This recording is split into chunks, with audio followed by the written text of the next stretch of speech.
Chapter 244. When Gilgamesh entered the city of Babylon, Faust was also ordered to rush to the new city of Dulis. As the chief high priest of the Assyrian Empire, he should be the one presiding over such an important ceremony as the coronation of the empress. To Seneca's surprise, Faust also brought another empress, Samir. Seneca was displeased.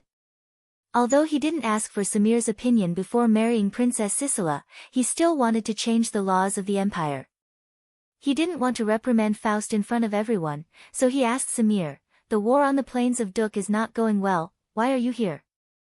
Samir replied, "I'm here to ask your majesty, do you want to abolish me and appoint a new empress, or do you want to marry Princess Sisela? If you're marrying a concubine, I think I should be present." That was what the sage imperial tutor had requested. "If you want to abolish the empress and appoint a new empress, I want to hear it in person." "What have I done wrong?" Seneca's expression was a little awkward. He wanted to explode, but he held back. He waved his hand and said, "Warder, show me the blueprint of my empire." The court supreme mage bowed and walked to the center of the inner hall. With a wave of his staff, he showed the crowd a bright light. The light showed what seemed to be a battle sand table. After unfolding, it was a three-dimensional map of the continent, with different regions marked with different colors. The gold area was the former territory of the Assyrian Empire. The city of Nineveh was a bright spot. There were two yellow areas. One was the 6 newly conquered cities of the Kingdom of Babylon, and the location of the city of Reis was also marked with a gold dot. The other area was bordering the Assyrian Empire through the Assyrian Plateau, occupying half of the fertile land of the plains of Duk in the north. The location of Salem was also marked with a gold dot. Obviously, the yellow area in the plains of Duk was the land that the Assyrian Empire planned to occupy. In the eyes of Emperor Seneca, Salem already belonged to the Assyrian Empire. What was even more intriguing was that there was a pink area on the map, which not only included the current territory of the Kingdom of Babylon, but also extended westward, including the land on the west bank of the Euphrates River that was previously occupied by the Hittite Kingdom, the former city of Marduk, and the entire southern part of the plains of Duk. This was Seneca's vision for the Assyrian Empire.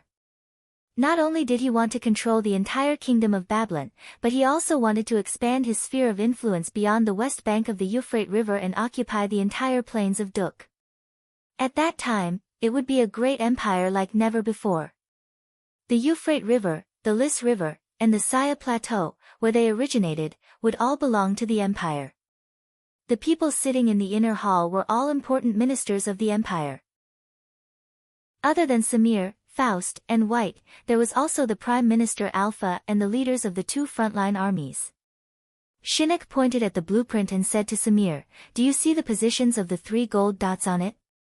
They are the 3 capitals of the Assyrian Empire. Needless to say, we are now in the city of Tunis. Queen Sisela will live in the palace here, symbolizing the rule of the Assyrian Empire over the Kingdom of Babylon." Samir frowned slightly and asked, "Then what about the other capital? Who are you preparing it for?" Seneca smiled and said, "For my queen, you. That is the other capital I want to build, in which there will be the most magnificent palaces and shrines, and the palace in the plains of Duk will belong to you." Samir's expression did not show any surprise, and he said lightly, "Your Majesty, you are very thoughtful." Seneca pointed to the location of the city of Salem and said, "Although the giant legion has lost the battle, the war in the Kingdom of Babylon has subsided. Soon, I will mobilize the elite corps into the plains of Duk and crush the resistance of Salem in one fell swoop. As long as Salem is captured, the northern part of the plains of Duk will become the new territory of the Assyrian Empire. In addition to the existing city of Enlil and the city of Salem, the eastern and western parts of the city are enough to develop 3 new cities. At that time, I will specially build a new capital and an imperial palace for you and my Empress Samir." The ministers all stood up and saluted, "Great King, the invincible Assyrian Emperor, the whole continent will submit to your majesty." Faust frowned inwardly. The blueprint in front of him clearly outlined Seneca's ambitions, and his strategy was obviously divided into 3 steps. The first step was to capture the eastern part of the Lis River and the northern part of the plains of Duk. So far, this step had been largely achieved, and the only small mistake was that they did not successfully capture Salem. The second step was also close to success, which was to control the entire kingdom of Babylon through Princess Sisera, marry her, and make her the queen of Babylon. Shinaka's display of such a strategic blueprint in public was both a consolation and a warning to Samir. He was going to build a new capital for her, symbolizing his rule over the new territory of the plains of Duk. At the same time, he was also reminding Samir not to cause trouble, as marrying Princess Sisera was part of the empire's strategy. Samir did not say anything, and excused himself from the celebration with the excuse that he was tired from the long journey after the war. The ministers were still taking turns to offer their blessings and praise to Emperor Shinak. Shinak was very dissatisfied with Empress Samir's departure. The Empress had been very cold to him in recent years, almost never even smiling. She even used the excuse that she was practicing high-level body arts and did not even live with him. But Shinak had always tolerated her, and the reason was simple. Compared to a woman, a 9th-level supreme warrior who was almost invincible on the battlefield was much more significant. Moreover, this supreme warrior was the Empress, and it was a great boost to the morale of the Imperial Army. Watching Samir leave, Shinak asked Faust in a low voice, "Your Majesty, the Empress seems to be in a bad mood. Why did you let her come?" Faust smiled, "Your Majesty, if she doesn't come now, she will be even more dissatisfied in the future. Why don't you just accept it? This is the true demeanor of an emperor. Perhaps you don't understand women very well, but what Empress Samir wants is not a new capital and a palace specially built for her." Shinak looked at Faust. Oh. Could it be that the sage imperial tutor, who has always been cultivating alone, understands women better than me? Faust lowered his head, "Perhaps I don't understand either." Princess Sisera's caravan traveled for more than 10 days. They spent the night in the last town on the west bank of the Lys River. The next day, they would cross the river and enter the city of Lys, which was occupied by the Assyrian Empire. The river in front of them was the new border between the Assyrian Empire and the Kingdom of Babylon. Shinak sent a large force to cross the river on the east bank. Although it was said that they were waiting for the princess, it was actually a show of force. That night, in a forest not far from the Lys River crossing, the supreme mage Gakate led a group of priests and warriors to set up camp. They did not light a fire, and their weapons gleamed in the dark. They were discussing the plan to assassinate Princess Sisera. They had to make their move before the crossing of the river. Once the princess crossed the river, they would have no chance. Under the moonlight, there was a sand table in the middle of the clearing. It was the location of the ambush. It was a valley road between two mountains. There was a string of pebbles on the road, representing the caravan and the guards escorting the princess. Gakate pointed to the sand table. "We're almost at the crossing of the Lys River. Nothing has happened for so many days, they should be at their most relaxed." The most elite guards in the convoy were the guards of honor from the Assur Empire, led by a supreme warrior. At the back of the convoy was a group of warriors from the Kingdom of Babylon, and in the middle was Princess Sisera's personal guard. "We don't need to fight all the guards. We'll choose the narrowest part of the road and launch our attack from the middle. Once we succeed, we'll quickly disperse and retreat to the mountains. No one is allowed to stay. I've already arranged for our men to spread the news in the kingdom. Some will say that Princess Sisera committed suicide, while others will say that she was assassinated by a fanatic from the Assyrian army." A priest nodded, "We've already spread the news that someone from the Assyrian army is trying to assassinate Princess Sisera. Let Shinak investigate it himself. We'll set up a magic formation on the mountain. Before we strike, we'll destroy the rocks and cut off the caravan. We have to end the battle quickly." But the supreme mage by the princess' side, Perry, isn't easy to deal with. "Now, I've heard that there's also a meddlesome Madanzo." Another priest interrupted, "Leave Perry to me. Lord Gakate and General Aisi, keep Madanzo busy. The rest of you, attack the princess carriage with all your might. Once you succeed, don't continue fighting. By the time the guards in the front and back react, everything will be over." This man was masked and had a sword at his waist. He looked like a warrior, but his voice sounded like that of a supreme mage, Cain. Cain had also joined the assassination team, but he wasn't here to assassinate the princess. Gacate wanted to set up a trap on the mountain road to cut off the princess' carriage. Little did he know that Perry would find out about his plan in the morning, and that there was a trap waiting for him. Gacate's men from the Babylon Academy of Magic, as well as the Babylon army, would all be killed in one fell swoop. Prince Banut would be accused of being the mastermind behind the princess assassination. Cain couldn't help but smile as he discussed the assassination plan with Gacate. He could almost see himself and Perry capturing Gacate alive together. Cain could not help but smile as he discussed the assassination plan with Gacate. At this moment, Gacate suddenly raised his head and made a warning gesture. Everyone stopped talking and picked up their weapons. "Don't be nervous. It's me. Prince Banut sent me." A group of warriors emerged from the forest in the distance.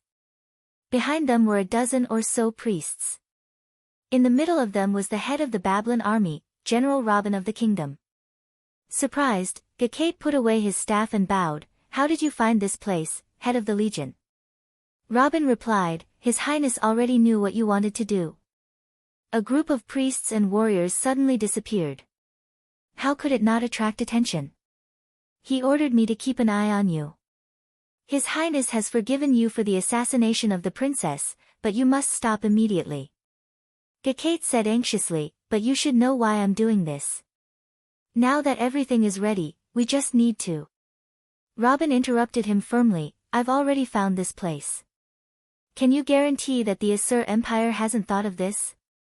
If you really try to assassinate the princess, you will only be throwing your life away and putting His Highness in a disadvantageous position. I'm here to carry out His Highness's orders. If you don't want to commit treason, come back with me immediately." Cain was very disappointed. When he saw Robin appear, he realized that his plan to lure Gacate and the others into a trap had failed. Gacate and Cain were unwilling to give up, but their commander had arrived with the prince's orders, so they lowered their heads and walked over. The assassination attempt had failed before it could even be carried out. Early the next morning, when Princess Sisela's convoy set off again, Madanzo noticed that something was wrong. The princess did not sit in her original carriage, but in a carriage protected by a magic formation. She blended in with the convoy transporting the dowry. Many guards were also hiding in the carriages with weapons in their hands. A few new faces suddenly appeared in the group. They seemed to be experts. They were dressed as ordinary warriors and accompanied the carriages on both sides. It was clear that they were lying in ambush, waiting for the assassins to come. Metatro asked Perry what was going on, and Perry told him that there was a long and narrow road between two mountains.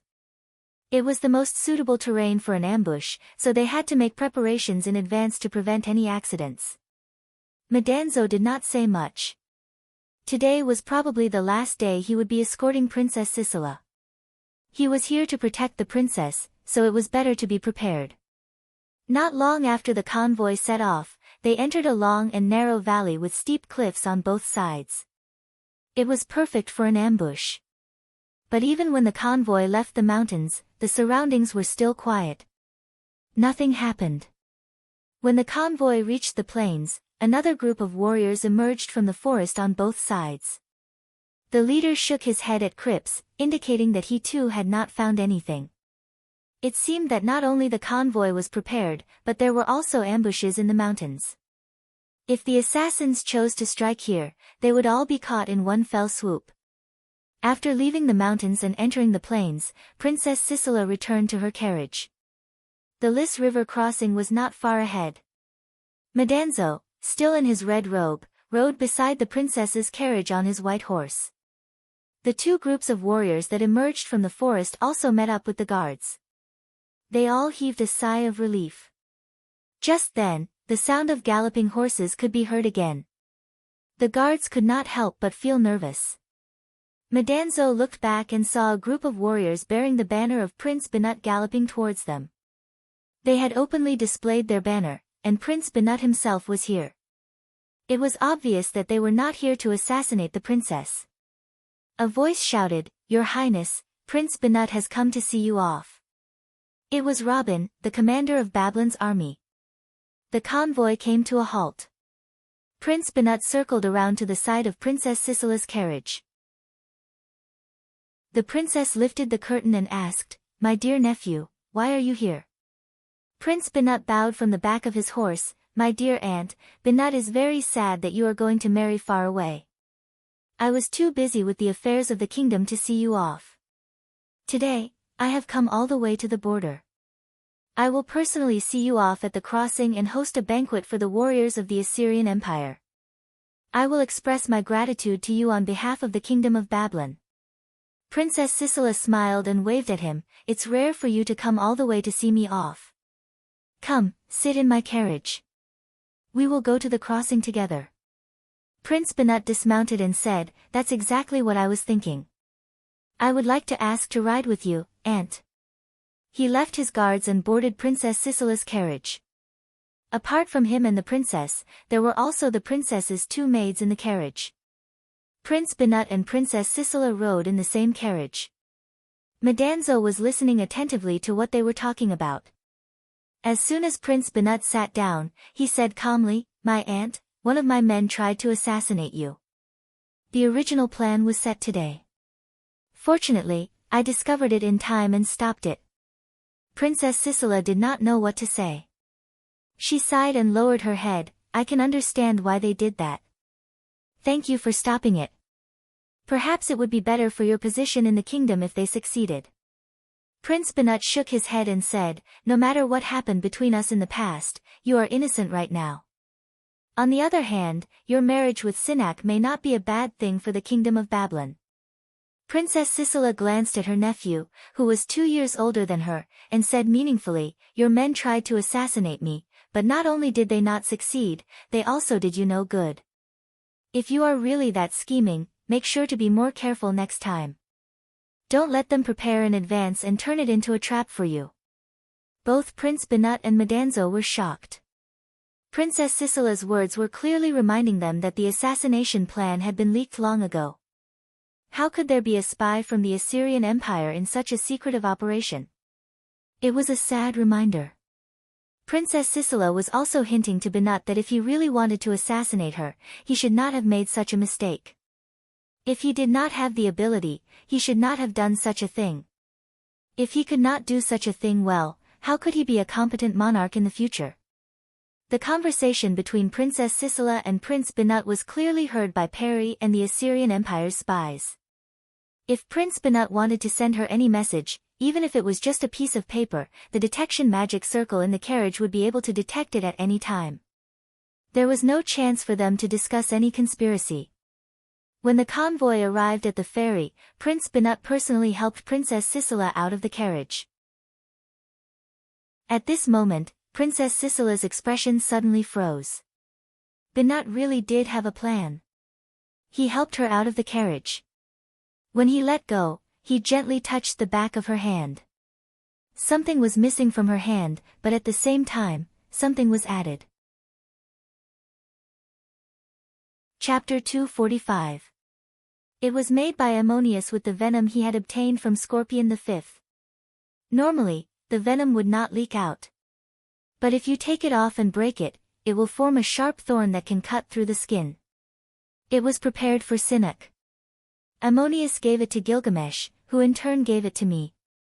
If you are unfortunate enough to be trapped in the Assyrian Empire, you can decide when and if you want to use it. But we don't want you to use it yourself. If possible, please try to lure Sinak to the outskirts of the mountains. Gilgamesh will come and save you. The fate of the kingdom cannot be borne by a woman like you. A true hero should be prepared. It was made from precious materials such as hawksbill, coral, and shells. It was a kind of ornament used by noble women on the continent to decorate their nails. Unlike other jewelry, it didn't need to be unloaded and unloaded every day because the nails wouldn't sweat. It was made with a colorless, transparent, and fragrant glue made from fish bones. Unless the nails grew long, it could be trimmed off along with the nails, just like a part of the nails. In other words, no matter if the princess underwent the most rigorous body search or detection magic search, Even if all the good things on her, including her undergarments and accessories, were changed, the shell would still be there. Only someone who knew the lifestyle of noble women very well could come up with this idea. Gilgamesh was probably the one who came up with it. However, that piece of armor was personally made by a god, and that god was once the descendant of the best master craftsman on the continent. Usually, there was no leakage of poison, and as long as it was not taken off or broken, no one would be able to detect any abnormalities. Even the most brilliant detection magic would not be able to detect anything wrong with it. After Amon succeeded, he had asked several supreme mages around him to test it. As for the message attached to the shell, it could only be released once and would disappear without a trace. It was left in the shell by Amon according to Gilgamesh's request. Only one person could hear it, no one else could detect it. Princess Sisela subconsciously clenched her fists and hid her nails in her palms. She wanted to look down at her hands, but she resisted the urge. Her lips were pale and her body was trembling. She didn't expect Gilgamesh to go to Banat, let alone ask Prince Banat to bring such a thing. The poison armor was prepared for Sinak, but it was also prepared for Princess Sisela herself. Princess Sisela could have used it to kill Sinak, but it would have been easier for her to kill herself with it. These were the choices she had to make when she had no other choice. However, Princess Sisela has another option, which is to not use it at all.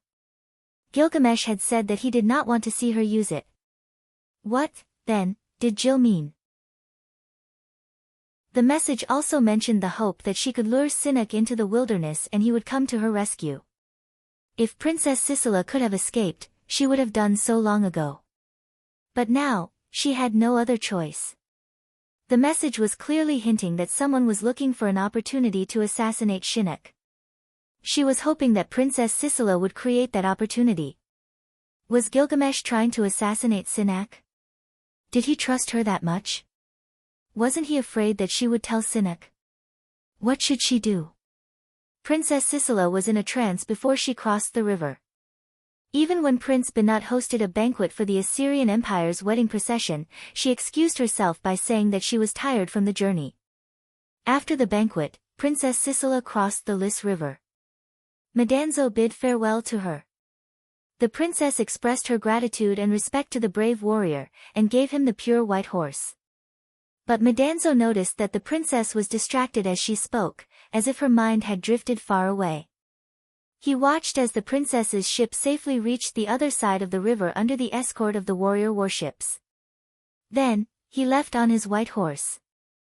Prince Banat rewarded the folk warriors who escorted the princess and asked Madanzo to stay for a chat. He was not only trying to express his gratitude, but also to win him over. But Madanzo was not in the mood to say anything. He politely declined Prince Banat's hospitality and left, quickly disappearing into the forest at the end of the field. There were still people who wanted to follow Madanzo, but Prince Banat waved them off. Metatro rode upstream along the west bank of the Uris River, neither too fast nor too slow, but he did not stop. When the sun went down, he passed through a ravine and disappeared. The messenger of the Garden of Eden had hidden his tracks. Unless someone used detection magic not far away to conduct a large-scale disturbance detection, they would not be able to find him. Madanzo walked until late at night. When the moon was high in the sky, he turned his horse eastward towards the Lys River. The river flowed continuously under the moonlight, reflecting the cold and gentle light. The sound of the flowing water was especially clear in the night, as if someone was singing and talking about something. On the other side of the river were rolling hills. In the north, there were shrubs connecting to the primitive forest, and in the south, there were grassy slopes connecting to the fields. Metatro urged the horse to walk directly into the river. The horse instinctively stopped at the riverside. Metatro waved his hand and the white horse suddenly raised its head and galloped forward. It actually rode on the waves and galloped across the river. Madanzo's fiery red cloak fluttered in the night breeze, revealing the silver warrior's armor. He crossed the river and disappeared into the night. Princess Sisela crossed the Lys River. The opposite bank was heavily guarded by the soldiers of the Assur Empire and the welcoming party sent by the city of Lys. As the fiancée of the Assur great emperor, her daily life was naturally taken care of by her maidservants. The male guards could only protect her from the outside. A temporary camp was set up at the western bank of the river. Cedar wood was cut down to build an exquisite house, surrounded by large tents made of animal hide. Escorted by the guards, Princess Sisela walked towards the temporary camp. There was already a group of Assur's palace maids waiting for her. The maids and guards all bowed to the princess.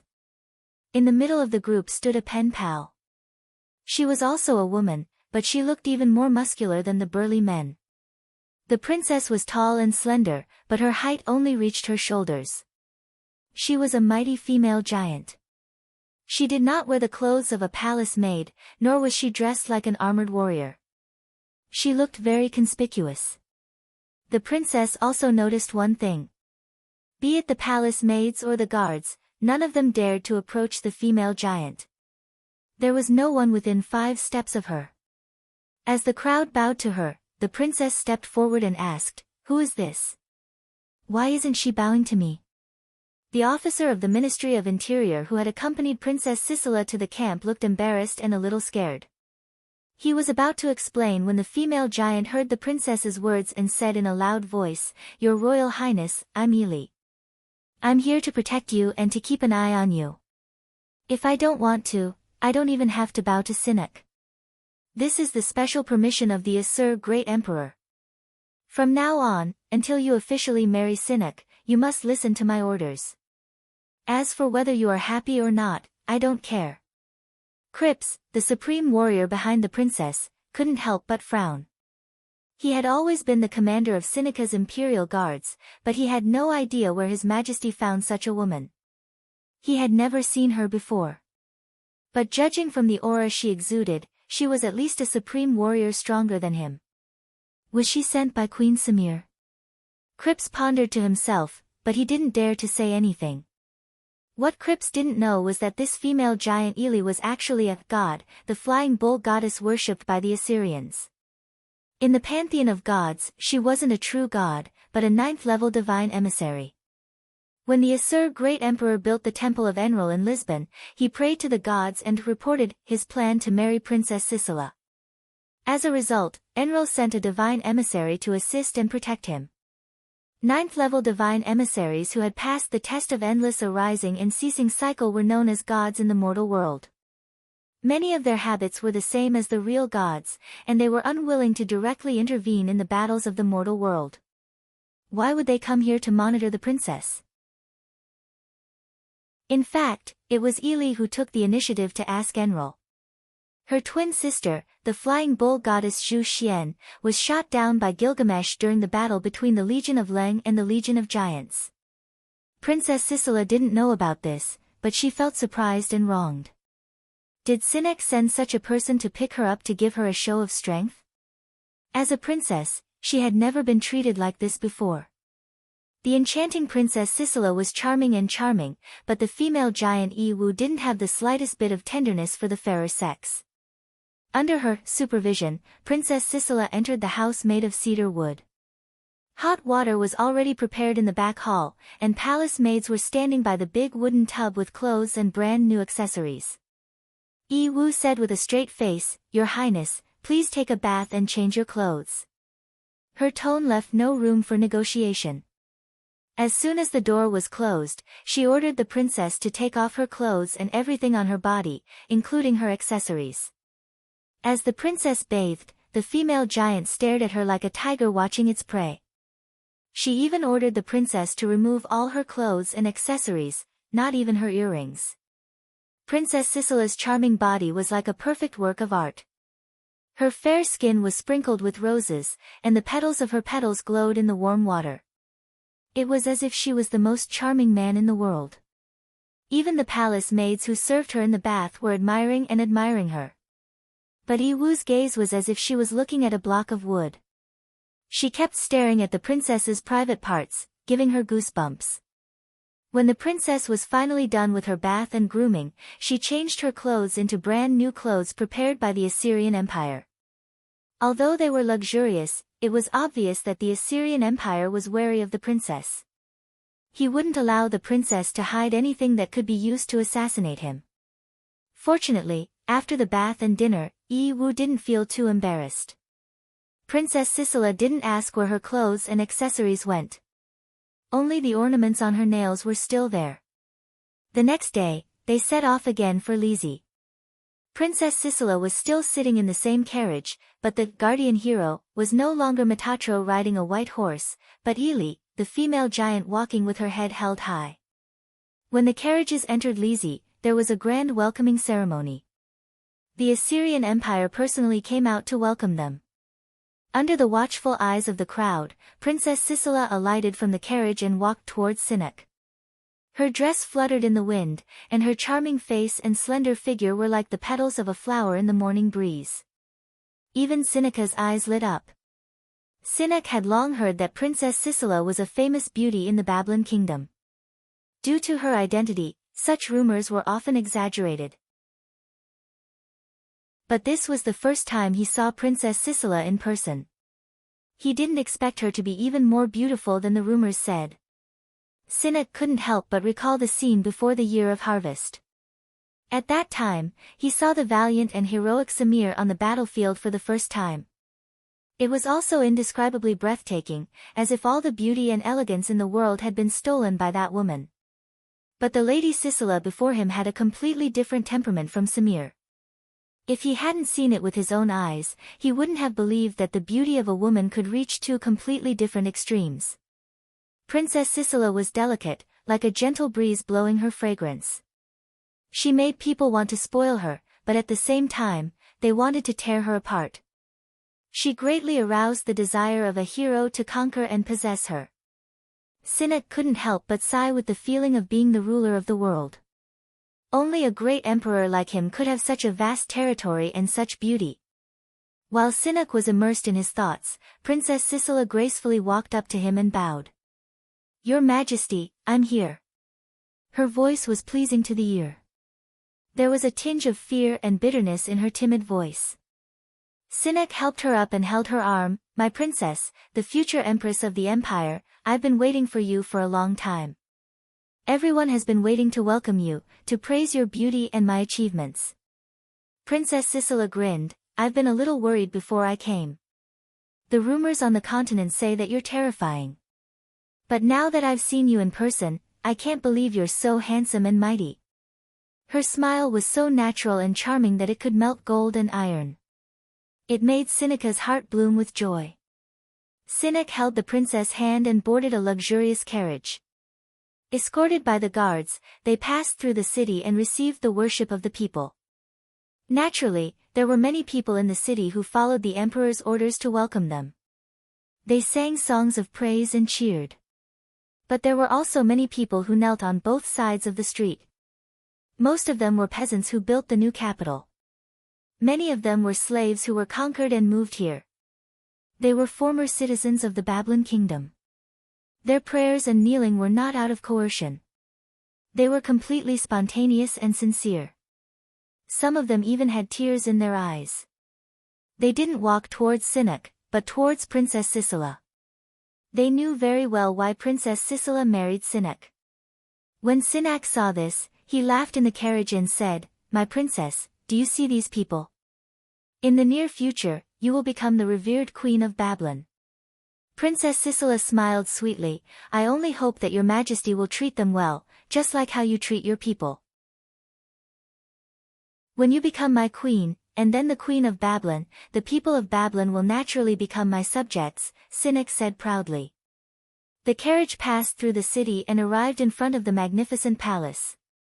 Princess Sisela pouted her pink lips, showing a look of dissatisfaction. "My princess, what's wrong?" Sinek asked in a puzzled tone. "Your Majesty, are you going to hold your wedding here?" Princess Sisela asked in a coquettish tone. "Of course it's here," Sinek replied. "Lis is the capital I built, and this palace is also prepared for you. The chief priest of the empire will preside over the ceremony and confer you the title of queen. Is there anything you're not satisfied with?" Princess Sisela hugged Sineka's arm with one hand, showing a pitiful and aggrieved expression. She pointed at the unfinished buildings around the palace square with the other hand. The palace is very beautiful. Thank you, Your Majesty. But it's still in ruins. How can the great Emperor Cynic marry the queen in such a place?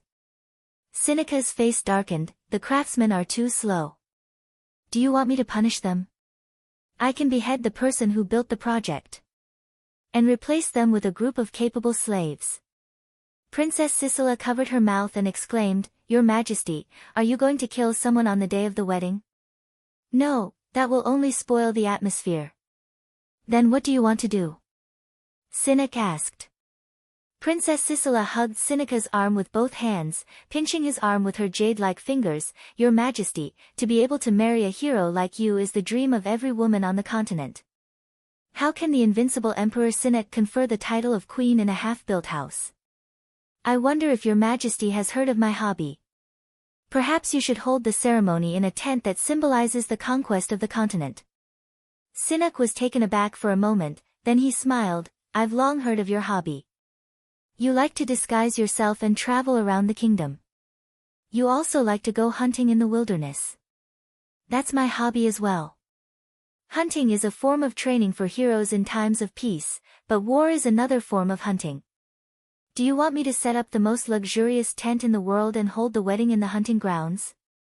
Princess Sicila smiled happily, her body softly leaning on Cynica's arm. The entire continent is Your Majesty's hunting grounds. Your wedding must show that you are a peerless hero. Cynic slapped his thigh. Very well then. I will confer the title of queen in the hunting grounds and hold a hunting feast. Let everyone celebrate this grand occasion.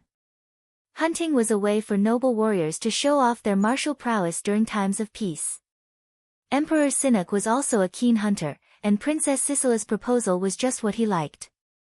With Cynica's status, he could hold the wedding as he wished. The reason he made this decision was because the palace was not yet finished, but also because he liked it. Chapter 246. The first was that Princess Sicila would smile at him, and she looked so happy. It was completely different from the forced smiles of the concubines around Cynic. Her smile was as natural as a blooming flower. Cynic himself was also a supreme warrior. It was said that the sword he wielded on the battlefield was covered with a layer of bloody light. It could be seen that his murderous aura was very strong. Moreover, he was famous for his brutality. When the concubines saw him, their legs and stomachs would cramp. It was difficult for them to laugh even if they wanted to. The second was that Princess Sicila would get angry at him and express her dissatisfaction. Her anger and dissatisfaction were different from the coldness of Queen Samir. It was a woman's petulance. As an emperor, Cynic had many beauties at his beck and call. But none of his concubines dared to be so petulant with him. She even dared to express her dissatisfaction towards the specially built palace. And Princess Sicila had such a good sense of propriety. Her words just happened to make Cynic happy. Even if Cynic owned the world, it was almost impossible for him to meet a woman like her. He had found a long-lost feeling between a man and a woman.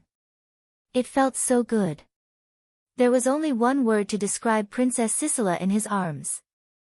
Aman and Gilgamesh hoped that Princess Sicila would find a chance to lure Cynic to the wilderness. Little did they expect that the princess would settle the matter as soon as she met the Emperor of Assyria. Princess Sicila didn't ask Cynic when the wedding would be held. She knew that the Emperor would definitely make an announcement. She also didn't suggest the location of the hunting feast. It seemed like the Emperor had decided everything himself. No one would know about it in advance, so naturally, they wouldn't be too cautious. If Cynic really did set up camp in the hunting ground, then he would marry Princess Sicila. The security would be tight. But that was not something that the princess could worry about. If someone wanted to assassinate the Emperor, she would have to deal with it herself. She could only pray silently in her heart. The reason why she lured Cynic to the wilderness was that it was impossible to assassinate the Emperor in the city. The army of the Assyrian Empire was stationed in the city of Lis, and the area around the palace was the most heavily guarded. Not only were there guards on duty, but there were also court priests who were always on alert. Even if a master could sneak in, the slightest movement would cause them to be surrounded by the army. It would be extremely difficult to escape. If that happened, it would not be an assassination, but a war. Even if they could find an opportunity to attack, the battle between masters could easily hurt innocent civilians. The situation would be out of control. As a god, Amon was also planning to participate in this matter. This was also related to the plan he had discussed with Marduk. He could take this opportunity to show his strength and let Enlil see what he was. Gods were different from mortals and even level 9 oracles. In a sense, they were just a condensation of body and mind, so some of their feelings were different from those of mortals. For the gods, the killing formation of thousands of soldiers and horses was a very special place. Ordinary soldiers seemed vulnerable, but the killing intent of the tens of thousands of soldiers could more or less affect the physical and mental senses of the gods.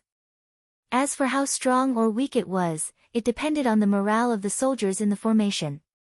Although the disturbance was very weak and not enough to cause any harm, it had to be taken into account when fighting a master. So the gods would try to avoid such an occasion as much as possible. If it was in the wilderness, the situation would be different. Even if Seneca's security was tight, the hunting ground was just a form of entertainment, not a real war. Seneca could not bring the entire army stationed in the city, so he could only bring the palace guards and the masters around him. Gilgamesh or Amon could only use a surprise attack to end the battle quickly. When the time came, there would inevitably be a fierce battle between the top masters in the world. Seneca was very decisive. The ceremony of conferring the title of empress was set for 2 days later, and he ordered the preparations to be made immediately. Although the officials of the Imperial Ministry of Interior thought that it might not be in line with the etiquette of the empire, they could not go against Seneca's will. Of course, an emperor had to consider safety when traveling. Someone reminded Seneca to be careful of Amon, because Ammonius first became famous on the continent because of his surprise attack and capture of Hittite king Lucier. Seneca laughed when he heard the words, "Do you think I'm going to let go of that useless Lucier? Besides, how would people know that I'm going to marry Princess Sicilla in the hunting ground? You're loyal to your duty, so go and make the arrangements." Seneca was different from Lucier. He was a supreme warrior who had personally led the army and killed countless enemies. Moreover, he decided to hold the ceremony in the hunting ground on the spur of the moment. No one knew about it beforehand, not even he himself. Princess Sicilla only made a suggestion. She did not ask Seneca where the hunting feast would be held. However, she knew that the most suitable place for a large group of people to hold the feast would be the Lisi River Valley in the northwest of the city. There were deep mountains connected to the hills, grassy slopes in the valley, and shrubs in the northwest. Deep in the mountains was a primeval forest with lush vegetation and many wild beasts. It had now been designated as the royal hunting ground of Emperor Seneca. The grassy slopes in the valley were perfect for setting up camp. Princess Sicilla could even roughly guess where to set up camp. Only an open grassy slope would be the most suitable. Why was she so clear about the situation here? Because the princess's fief was in the city of Lisi. The hunting ground used to belong to her. Years ago, when Gilgamesh sent Humbaba's fangs and tendons to the capital of Babylon, the little duke even invited him to Lisi to hunt. It was in that place. 2 days later, Princess Sicilla had changed into her hunting attire. Escorted by the imperial guards, she left the city in a grandiose manner and headed for the hunting grounds. Princess Sicilla sat in the carriage, while Seneca rode in front of the procession on a pure black warhorse. The entourage included the important officials in Lisi, many of whom were civil officials. However, to please Seneca, they all changed into warrior attire, except that they did not wear heavy armor.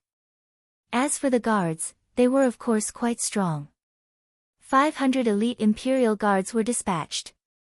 Not only the supreme warrior Crips, but also 4 supreme warriors of the imperial generals who participated in the hunting. They were the generals of the imperial legions and happened to be in Lisi. Of course, they had to attend the hunting feast of Emperor Seneca. Including Seneca himself, there were 6 supreme warriors in the procession. However, Samir, the most powerful warrior on the continent and Seneca's other queen, was not present. Samir stayed in Lizzie and did not participate in the hunting feast. Perhaps she was unhappy, but her reaction was normal. There were also 3 supreme mages in the hunting party. In addition to the court supreme mage White, there was also a chief priest of the Straw League, one of the high priests of the Assyrian kingdom, Diego Jorge, who happened to be in Lizzie as well. The most powerful of all the mages was, of course, Faust, the sage of the nation. There were not only warriors in the king's imperial guards, but also a group of court priests. Their duty was not only to protect Emperor Cynic and Empress Sicilla, but also to hold the conferring ceremony under Faust's leadership. This group of priests was probably more powerful than a single supreme mage. There were 30 of them, specially trained and equipped with standard staffs. They could form a magic formation to guard against any surprise attack at a critical moment. Their commander used to be White, but today he was replaced by Faust. When the emperor went hunting, the group of priests who accompanied him were also given scrolls. This was also part of their strong fighting power. Scrolls could not be used on a large scale on a battlefield, as they were too expensive and could easily cause accidental injuries in a chaotic battle. However, they were a regular magical item when protecting the emperor, especially in the wilderness. They were perfect for setting up a magic formation and being used in batches. They had all kinds of miraculous offensive and defensive effects. In order to prevent any unexpected situations, Faust had also ordered all the scrolls provided by the group of imperial priests to be stored in his own space ring. If there were any sudden incidents, he could command the priests to immediately set up a formation and use the scrolls in the formation. In the face of such a powerful force, it was simply impossible to assassinate Cynic. It was Princess Sicilla who managed to lure Cynic to the hunting ground. But when she saw the formation, she regretted it and even secretly prayed that Gilgamesh would not come. Some people had already set up camp on the grassy slope between the hills. In the middle of the camp was a luxurious leopard skin tent. The tent was like a small palace. The front part of the tent was open, with seats for Cynic and Princess Sicilla, and a separate seat for Faust next to it. There were also many tents in front of the tent, forming an open space with tables and cushions. This was where the hunting feast and the conferring ceremony would be held. As for the tent at the back, it would be the bedroom of Cynic and Princess Sicilla after their marriage. When the crowd arrived, everything had already been prepared. Cynic was now a man of action, and a large-scale hunting party was about to begin. The emperor rode a warhorse with a longbow in his hand and galloped into the wilderness. His guards flanked him from both sides, neither too far nor too close. Princess Sicilla did not ride a horse. She sat in a chariot and followed Seneca's horse from afar, cheering and jumping for joy. The driver was the female giantess, Edamit.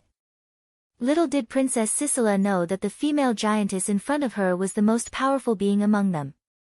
She waved her embroidered handkerchief and shouted, "Your Majesty, be careful.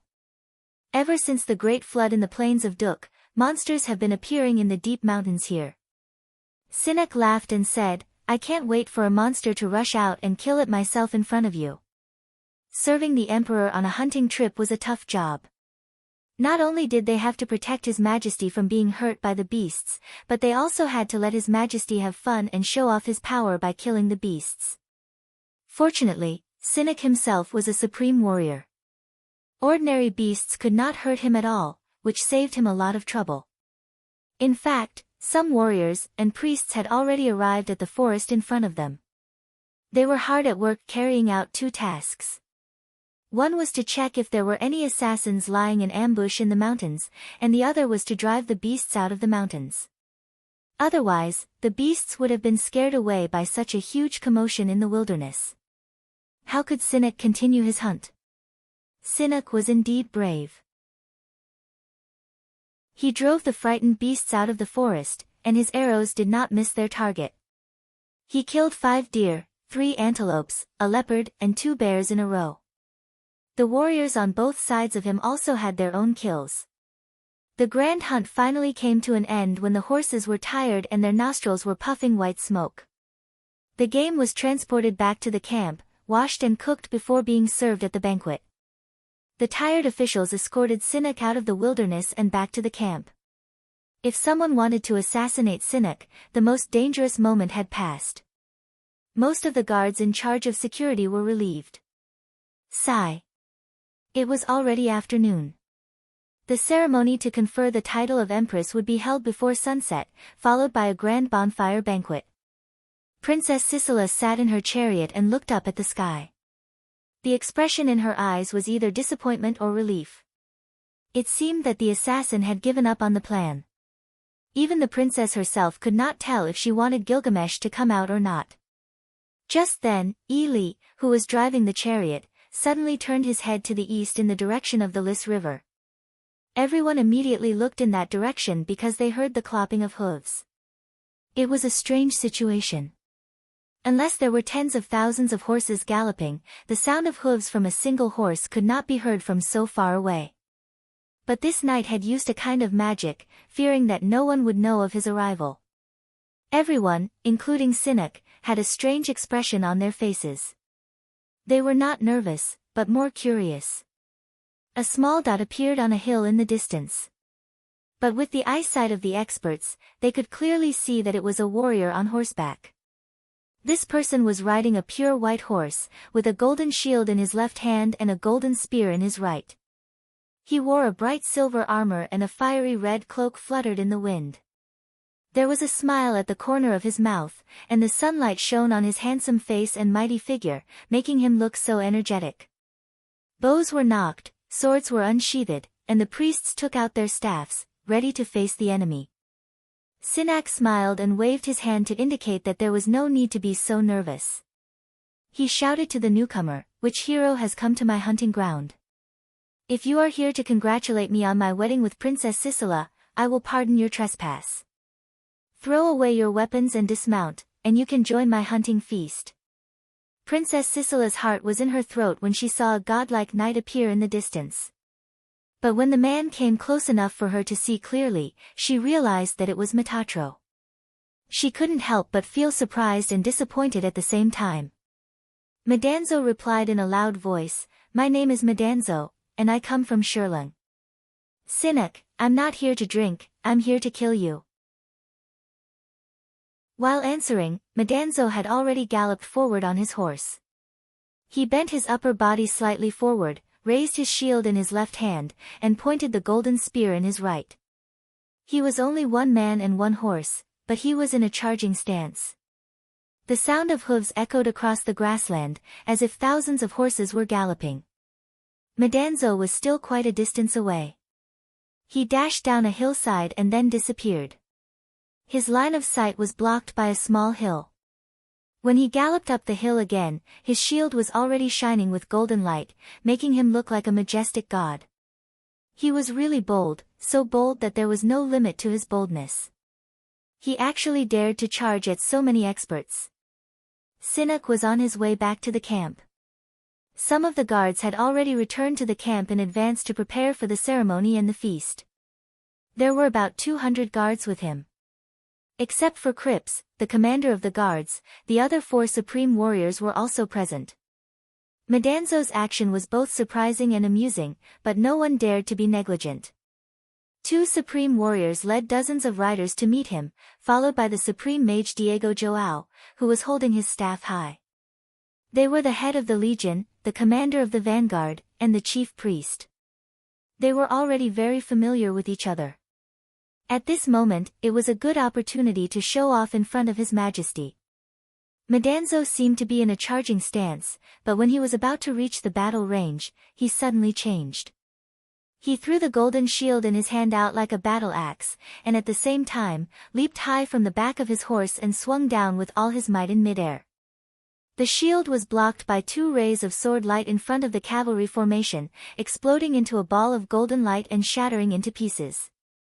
The supreme mage Diego Joao also sacrificed a ray of light to cover the charging warriors.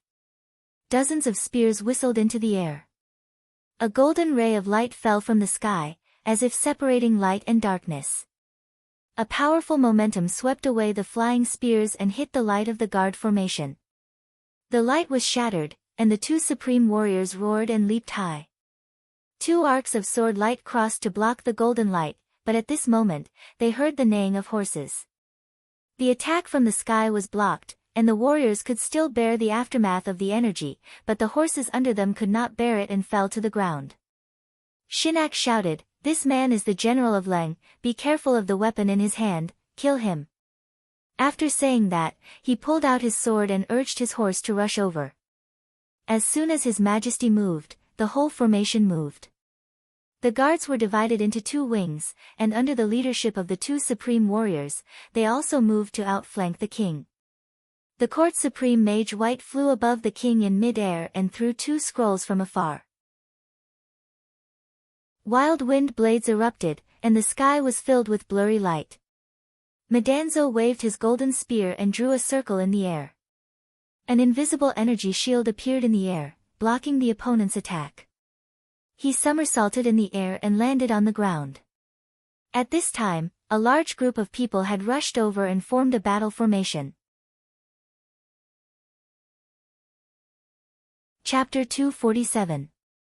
Notice of welcoming the New Year's storytelling event. Ever since Dubhe was released, I've been plagued by all sorts of miscellaneous matters. Sometimes I can't help but sigh.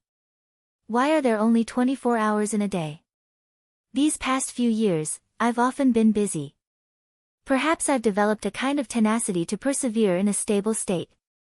I suddenly remembered that it's been a long time since I've story told, and it's almost the end of the year. December 31st, Saturday, 7 p.m. sharp, welcoming the New Year's storytelling event, will be held on the Gentleman's Residence YY channel. Another year has passed. Everyone can gather on the internet to be lively. I'll be storytelling. Enthusiastic readers can sing, tell jokes, and perform all sorts of other talents. Interested readers can inquire about the specific method of participation in the book club. See the pinned announcement in the book review section for how to join the book club. In addition, the annual selection has already begun. There's an announcement on the homepage. There's also a voting option right below the title of the book on the homepage. Ordinary users will each have 1 free ticket. 6 users will each have 2 free tickets. I'm asking for everyone's votes here. Due to the limited number of votes, please focus your votes on the Book of the Year, Dubhe. As for the Author of the Year, I don't need to vote. I'm only asking for everyone's free tickets. There's no need, and it's not worth it for you to spend your money on paid tickets. If you really have that kind intention, you might as well give me a tip. I'm already very grateful for the support of the official subscription. Asking for tickets isn't for any title, but a form of acknowledgement. It's almost the end of the year. Based on the principle of free tickets, let's all be lively for once finally, a grand and formal request, this month's and this year's final closing monthly tickets. Chapter 248. In the distance, Princess Sisela couldn't help but cry out in alarm. She looked very anxious. She was very worried about Metatro's safety, and at the same time, she secretly blamed this brave warrior for being so reckless. He simply wanted to be in the limelight without caring about his life. Medanzo didn't show the slightest trace of fear. Amidst the battle cries of the crowd, an ethereal song was suddenly heard. It was sung in a language that no one could understand, but it was indescribably beautiful. Dozens of galloping horses suddenly knelt on the ground, and the knights were caught off their horses. White, who was flying in the air, shouted, "This is a sonic phantom attack. There are assassins in the north." The mages chanted in unison. Prayers dispelled the influence of the song, and many warriors came back to their senses. Just now, some of them had dropped their weapons when they heard the song. The battle formation of the palace guards was a little chaotic. Only the masters remained clear-headed. Medanzo had already landed in the distance. He stood there with his golden spear in hand. Suddenly, a strange scene appeared in the forest in the north. It was clearly a mountain, but it seemed to have turned into a sea. A blue wave was pouring down, and there were 3 people standing on the top of the wave. No, it should be 2 people and an upright monster. The monster had the head of a fish and the body of a human. It swung its tail rapidly to stimulate the wave. Behind it stood two supreme mages with staffs in their hands. They were Goliath and his student Walter. As for the monster, it was naturally Sylvia's summoned beast, Rulio. The three of them had actually come, and they had even formed a small battle formation. Seeing the wave rushing towards them from afar, many warriors tried to hide in fear. At this moment, they heard a buzzing sound from the staffs, and the phantoms in their souls were broken. It turned out that everything was just an illusion. But the three of them had already appeared on a steep slope in the north. They were very fast, and they had come from the deep forest. As soon as Sinaka's hunt ended, the guards in the mountains naturally retreated. But the three of them immediately rushed out. As soon as the illusion of the waves broke, Goliath and Walter raised their staffs at the same time.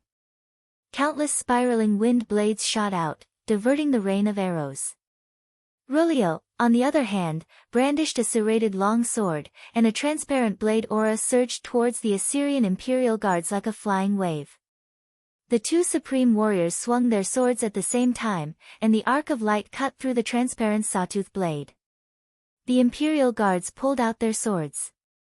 Their blades were engraved with flowery script. Amidst the chanting of the heavenly officials, they formed a formation of swords that looked like a well. It was as if they were an impenetrable fortress. The dazzling appearance of Madanzo and the sneak attack of Goliath and the other two completely attracted everyone's attention. At this time, Ife shouted, "Watch out to the south." At this time, an assassin appeared silently from a third direction. Just as Rulio swung his serrated sword, a lonely figure suddenly appeared from the south of the hunting ground. He was wearing a coarse linen robe and had worn boots. He held a warrior's longbow in his hand and carried a quiver of arrows on his back. He nocked an arrow and shot it from a distance. The arrow was silent, as if it could pierce through space. It whistled when it got close. The guards behind Sinak were caught off guard, and the shockwave caused by the arrow sent them tumbling. Then, there was a loud bang, and a white light rushed out of the void, shattering the arrow. The magic formation formed by the heavenly officials had neutralized the arrow's attack. Then the white light burst out in succession, making rhythmic banging sounds. Gilgamesh did not just shoot one arrow, but steadily moved forward and shot a series of arrows. He strode on the grassland, not too fast or too slow, leaving a line or two of deep footprints behind him. Madanzo was the first to charge, followed by Galier and Gilgamesh, one in the open and one in the dark, from the north and south. When Gilgamesh shot a series of arrows, Madanzo waved his golden spear and rushed into the battle formation again, while Rulio did not stop once he swung his sword. The fierce battle had already begun. Powerful assassins appeared from three directions at the same time, but the guards did not panic under the restraint of Sinak. 200 imperial guards, 4 supreme warriors, 3 supreme mages, and a group of court mages seemed to form an impregnable battle fortress in the wilderness. They did not disperse to launch a counterattack, but advanced in the direction of Madanzo. 2 supreme mages prayed for the warriors in the battle formation, and the weapons used by the imperial guards were all blessed with magic. The light connected together, like a moving, murderous wall. And the great formation of mages commanded by Faust firmly guarded the battlefield, making up for every flaw in the defense, and could also launch a counterattack. The most magnificent battle scene appeared on Madanzo's side on the west side. The attack of the key of destiny in his hand was beyond people's understanding and could not be diverted at all. It was like the test of fate, and in a head-on battle, it could only be resisted head-on. The golden light was like a dazzling bolt of lightning that slashed down from all directions, but he was fighting and retreating. Because the opponent's battle formation was moving rapidly in his direction, Madanzo could never resist it alone. At most, he could only restrain the attack while retreating. If there were no other people on either side to help, Madanzo would have been trapped by the enemy at this moment and would not have been able to escape even if he had wings. The fiercest battle took place on the north side. Rulio's blade was almost transparent, and with a wave of power, it was far less magnificent than the golden light of Madanzo's spear. But behind him was Goliath and Walter, who were operating magic to protect him from the counterattack while increasing the power of his attacks.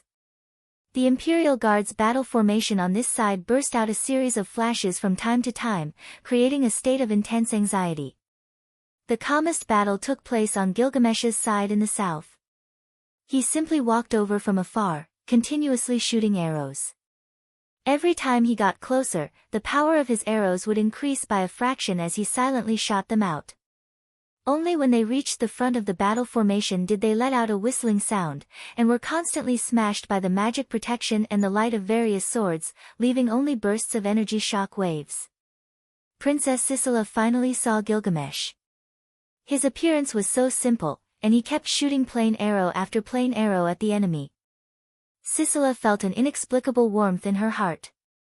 She could no longer hear the sounds of the fierce battle, and could only stare blankly at Gilgamesh approaching from afar. She opened her mouth to shout something, but her throat seemed to be blocked. In the ambush of three fronts, Madanzo's side was clearly at a disadvantage, while Rulio's side was evenly matched. Only Gilgamesh was advancing step by step. But the guards on Sinaka's side had yet to display their greatest fighting strength. Faust had commanded the court guards to deploy a magic formation, only to stabilize the situation and protect his majesty. Sinak himself had drawn his sword, the blade faintly emitting a blood-red light, but he had yet to make a move. Flying Bull Shani leaned against the carriage, staring at the approaching Gilgamesh, his pupils gradually contracting. In the distant camp, Krips had already led 300 Imperial guards towards them on horseback. Sinak used a magic signal to order them to outflank Goliath and Walter. It seemed that the stalemate would soon be reversed. If these assassins did not hurry up and flee, they would not be able to escape. To succeed in an assassination, the most important thing was to succeed in a sneak attack. If one failed, they would have to flee 1,000 miles away. Facing a battle formation head-on like this was already a failure for the assassins. Sinak gripped his sword and sneered. He was thinking about which assassin to behead first. Ili did not care about the outcome of the battle, nor did she care whether the assassins would succeed in assassinating Sinak. She only watched Gilgamesh's movements. There were only 12 arrows in Gilgamesh's quiver. Based on his shooting speed and distance, he would run out of arrows in less than a third of the way. When the last arrow in Gilgamesh's hand left the bowstring, Iguan also shot up from the carriage like an arrow leaving the bowstring. He let out a deafening roar in mid-air and brandished a strange weapon in his hand. It looked like a long prism, but it was twisted into a spiral arc. It also looked like a curved blade with two sharp strings on both sides. Its shape was very similar to a strange bull's horn that had been polished and elongated. When this weapon was brandished, it gave off a soul-shaking sound. A spiral storm surged out of the air and swept towards Gilgamesh's figure. Gilgamesh had once shot down her twin sister, the heavenly bull goddess Zhu Xian, with one arrow. Ili was waiting for him. Not only did this attack carry great power, but it also contained an angry imprisonment. She wanted to wrap Gilgamesh in the center of the storm and prevent him from escaping. Gilgamesh threw away the longbow after shooting the last arrow.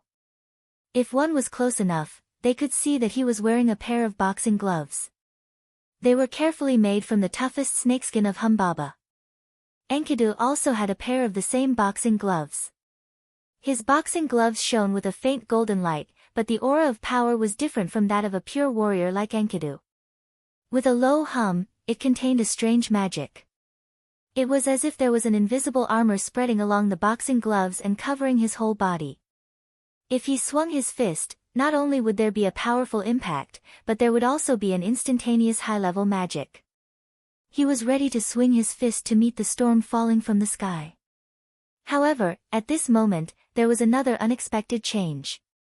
Gilgamesh had only swung his fist halfway when he suddenly turned his wrist and grabbed a longbow. It was the famous divine bow that he had forged with his own hands. This bow had been given by Gilgamesh to Aman, and Aman had given it to Madanzo for safekeeping. At this moment, it was back in his hands. Gilgamesh turned his wrist and held the bow in his hand, just in the posture of shooting an arrow. Then, he pulled the bowstring and pulled out an arrow from the bowstring out of thin air. This was not an arrow condensed from energy. This time, he had come to assassinate Emperor Sinek. Under his linen sleeves, there was a bracelet. It was this Supreme Mage's spatial artifact. This arrow was drawn from the bracelet. It was about 3 feet long, and the white shaft was filled with a terrifying aura. There were strange veins on the body of the arrow that seemed to be flowing. Without the feather, it was just a bare shaft. There was also no arrowhead. The tip of the shaft was naturally pointed, making it look extremely sharp. This was Humbaba's tusk. It should have been curved, but Gilgamesh had refined it into such an arrow. The spine of Gilgamesh's divine bow was refined from Humbaba's gugu, and the bowstring was made from Humbaba's snake tendon. As soon as the arrow was placed on the bowstring immediately made a strange vibration. It sounded like an angry roar, but also like a wail of pain. The sound of thousands of wild bulls roaring could be heard in the wilderness. In an instant, this plain-looking warrior seemed to have become an indomitable god. Even the grassland around him became blurred under the powerful aura. The gauntlet glowed with golden light as he slowly pulled the bowstring. In mid-air, there seemed to be a phantom of a 9-headed serpent. Faust's expression immediately changed. This was because Gilgamesh was not aiming at the flying bull god in the sky, but at him, who was floating in mid-air in the distance and presiding over the magic formation. This series of unforeseen events happened at the same time. Gilgamesh drew his bow and nocked an arrow. The flying bull god rushed into the sky and fired a thunderstorm at Gilgamesh. However, Gilgamesh did not even raise his head. He did not pay any attention to the thunderstorm at all. This was because he heard a voice in his soul that he absolutely trusted. "Gil, let me handle the matters in the sky. You deal with the magic formation with all your strength." This was the voice of God Amon, and the real sneak attack had only just begun. A long sword carrying the power of sealing slashed through the void, and the spiral-shaped storm was abruptly cut in mid-air before it could fully unfold. Following this slash, Ammonius also stepped out of the void with the eye of sealing in his hand. Since the divine emissary sent by Enlil had made his move, he, the god, had finally appeared in person. Ammon cut the storm with one slash. He then swung his sword with a devouring power towards the flying bull god opposite him. The flying bull god waved his spiraling longsword, and a fierce storm rolled up in midair. He forcefully received Ammon's slash, and his figure flew backwards. At the same time, 2 figures suddenly rushed out from Seneca's guards into the sky. Accompanied by thick smoke and flames, they attacked Ammon from the left and right. In an instant, they formed a triangle in the sky. They were the 2 great generals under Enlil, the god of flames, Kibir, and the god of ashes, Nugus. Enlil had long anticipated that Ammon might come to assassinate Sinek, and had already set up an ambush in advance. However, Enlil did not expect that Ammon would make such a big move. Moreover, Faust and Princess Sicila were the real threats to the emperor. Fierce battles broke out in all directions at the same time, from the sky to the ground. The experts of the mortal world had no time to care about the battle between the gods. Gilgamesh's arrow had already been shot. This was the most powerful arrow he had ever shot in his life. No matter how sturdy an ordinary bow or arrow was, it would not be able to withstand such abundant magic power. The sharp whistling sound of the arrow instantly drowned out all the sounds of fighting on the battlefield. If Faust did not respond with all his strength, he would definitely be shot dead on the spot. The mages who had set up the formation were all shocked. At the same time, they mobilized their most powerful magic power. A brilliant light spread out, and a rainbow appeared in the sky. The whistling arrow shot into the rainbow, shattering the colorful halo layer by layer. Finally, it strangely froze in the air. The strong impact of the arrow did not dissipate, as if it was frozen in the viscous air. Outside the formation, the court supreme mage White shouted anxiously, "Master, the scroll." Then, a look of panic appeared on his face. The magic formation that had been enveloping the entire battlefield suddenly retracted its power, no longer protecting the warriors and King Sinek. Before Gilgamesh shot the arrow, Sineka's guards had been steadily gaining the upper hand. Although the assassins were attacking from 3 directions, the guards' formation was very tight, and they were only advancing rapidly towards Medanzo in the west. Faust led the team of palace clerics to lay down a divine spell formation that covered the entire battlefield. The weapons of the Imperial Guards were engraved with the inscriptions of the divine spell formation. Under the activation of the divine spell formation, the weapons were linked together like an impenetrable fortress. Their first duty was to protect His Majesty's Ankin, so they did not disperse and attack separately. In the distant camp, Cripps had already led 300 Imperial Guards to the rear of Goliath and the other 2, and would soon defeat the assassins. Goliath, Walter, and Rulio's retreat had been cut off, and Medanzo, who was in a bitter battle, could not escape either. Although Sinek was cruel, his command of the battle was not chaotic at all. Li's attack was the first surprise. The Imperial Guards did not know the origin of this female giant, and did not expect her to be so powerful. Could it be that a god was hiding beside Emperor Sinek? The thunderous roar of joyful thunder as it soared into the sky and the thunderstorm that spread out was so terrifying that the warriors facing Gilgamesh felt their minds being seized by it. Ammonius' appearance was the second surprise. He stepped out of the void, waved his sword, and cut off the thunderstorm, repelling Li. Then, thick smoke and flames appeared in the sky, and a battle between the gods really began. The Imperial Guards facing the south almost forgot to breathe at this moment, and looked at the sky with an extremely shocked expression. No matter what kind of warrior they were, when they saw the gods fighting in the sky with their own eyes, they would always be in awe. Not everyone could be Enkidu. The third surprise was the Longfang arrow shot by Gilgamesh. Its power was unparalleled, and the whistling sound of it even drowned out the fierce battle of the gods in the sky. Its target was Faust, who was floating in the air. The court supreme mage White, who was floating above Sinek, was shocked. He subconsciously shouted for Faust, reminding the sage to use the scrolls. In fact, White had long wanted to remind Faust to use the scrolls, but he did not say it just now because there was no need. The assassins could not break into the battle formation, and the protection of the magic formation was very tight, so there was naturally no need to waste the defensive scrolls. Gilgamesh was still far away, so there was no need to use the offensive scrolls for the time being. But against Rulio and the others, they could use the high-grade offensive scrolls, which would save them a lot of effort. White used 2 high-grade scrolls to shoot down Medanzo from the air. Perhaps because the Imperial Guards had gained the upper hand, Cripps and his men were about to surround them, so Faust did not have to use the scrolls for now. But when Gilgamesh shot that arrow, White realized that the situation was not good. He did not think that the assassins could succeed, but seeing so many unexpected changes suddenly happen, he was worried that the situation would get out of control, and he reminded Faust to end the battle quickly. Unfortunately, his reminder was too late. It was too late to use the defensive scrolls to deal with Gilgamesh's arrow, and could only use the magic formation to activate the instantaneous magic. White's heart suddenly turned cold when he saw the arrow shattering the halos on the rainbow one after another and finally being frozen in midair. This was because the divine spell formation formed by the team of palace priests and guards under Faust's command had suddenly broken away from the fierce battle. Chapter 249. The power of Gilgamesh's fanged arrow was so astonishing that even the powerful rainbow aura couldn't block it. Faust, in a moment of life and death, instantly activated his strongest defensive ability, the air elemental armor, and forcibly froze the arrow in the air.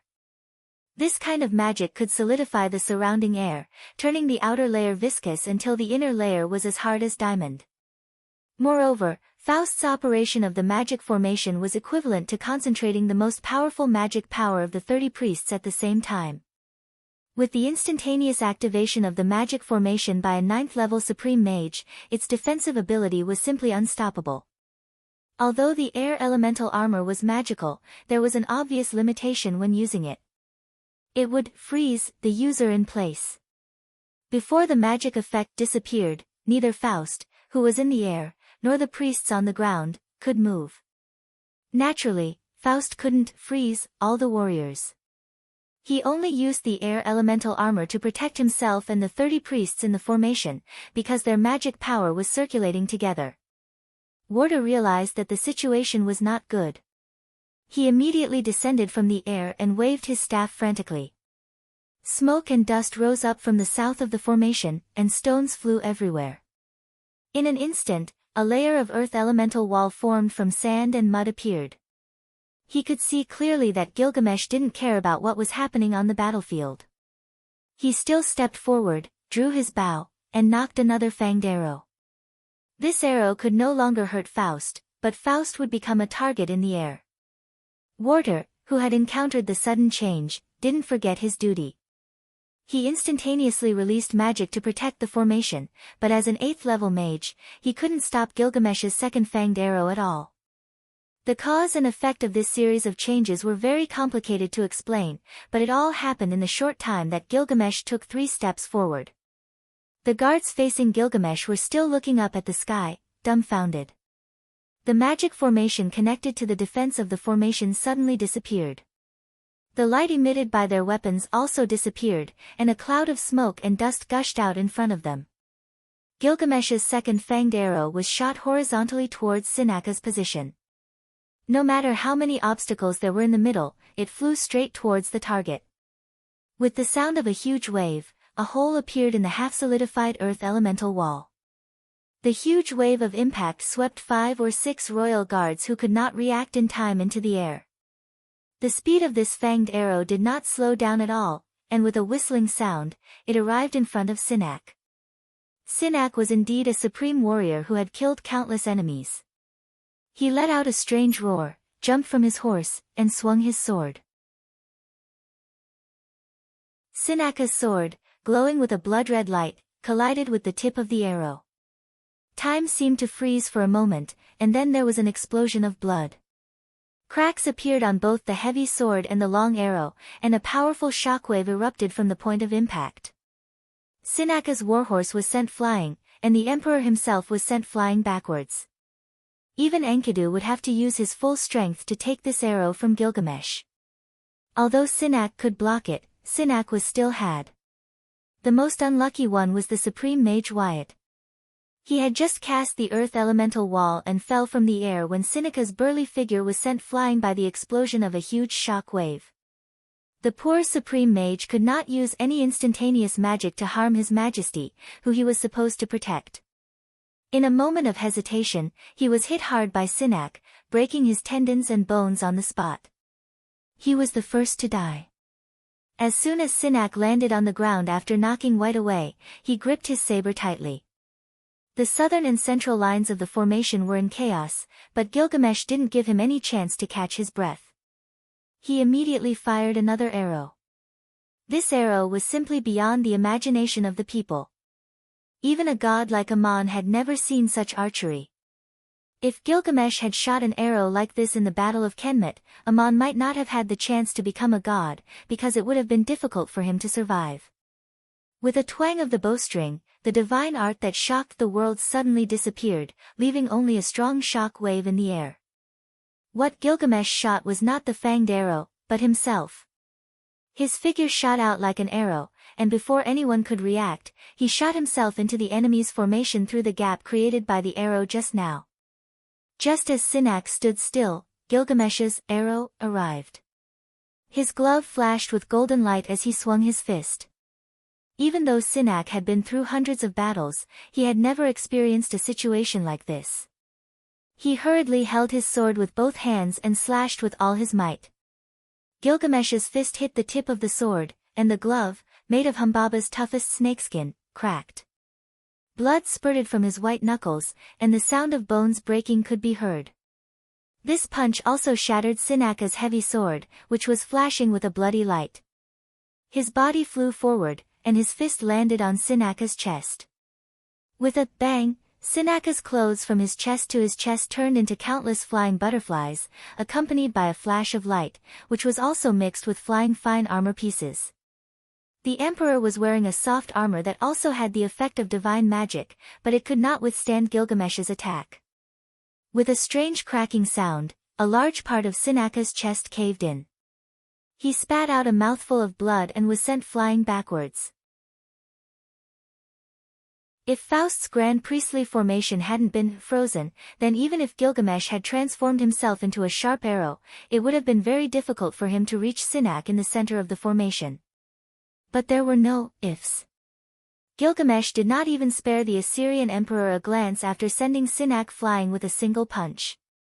Instead, he leaped over Faust's head and landed right on the carriage that Princess Sisela was sitting in. Up until now, Princess Sisela had become a forgotten corner of the battlefield. But she had always been safe. Just a moment ago, Joy was guarding the front of the carriage, and she was protected by Faust's divine spell formation. But now, she had suddenly become free.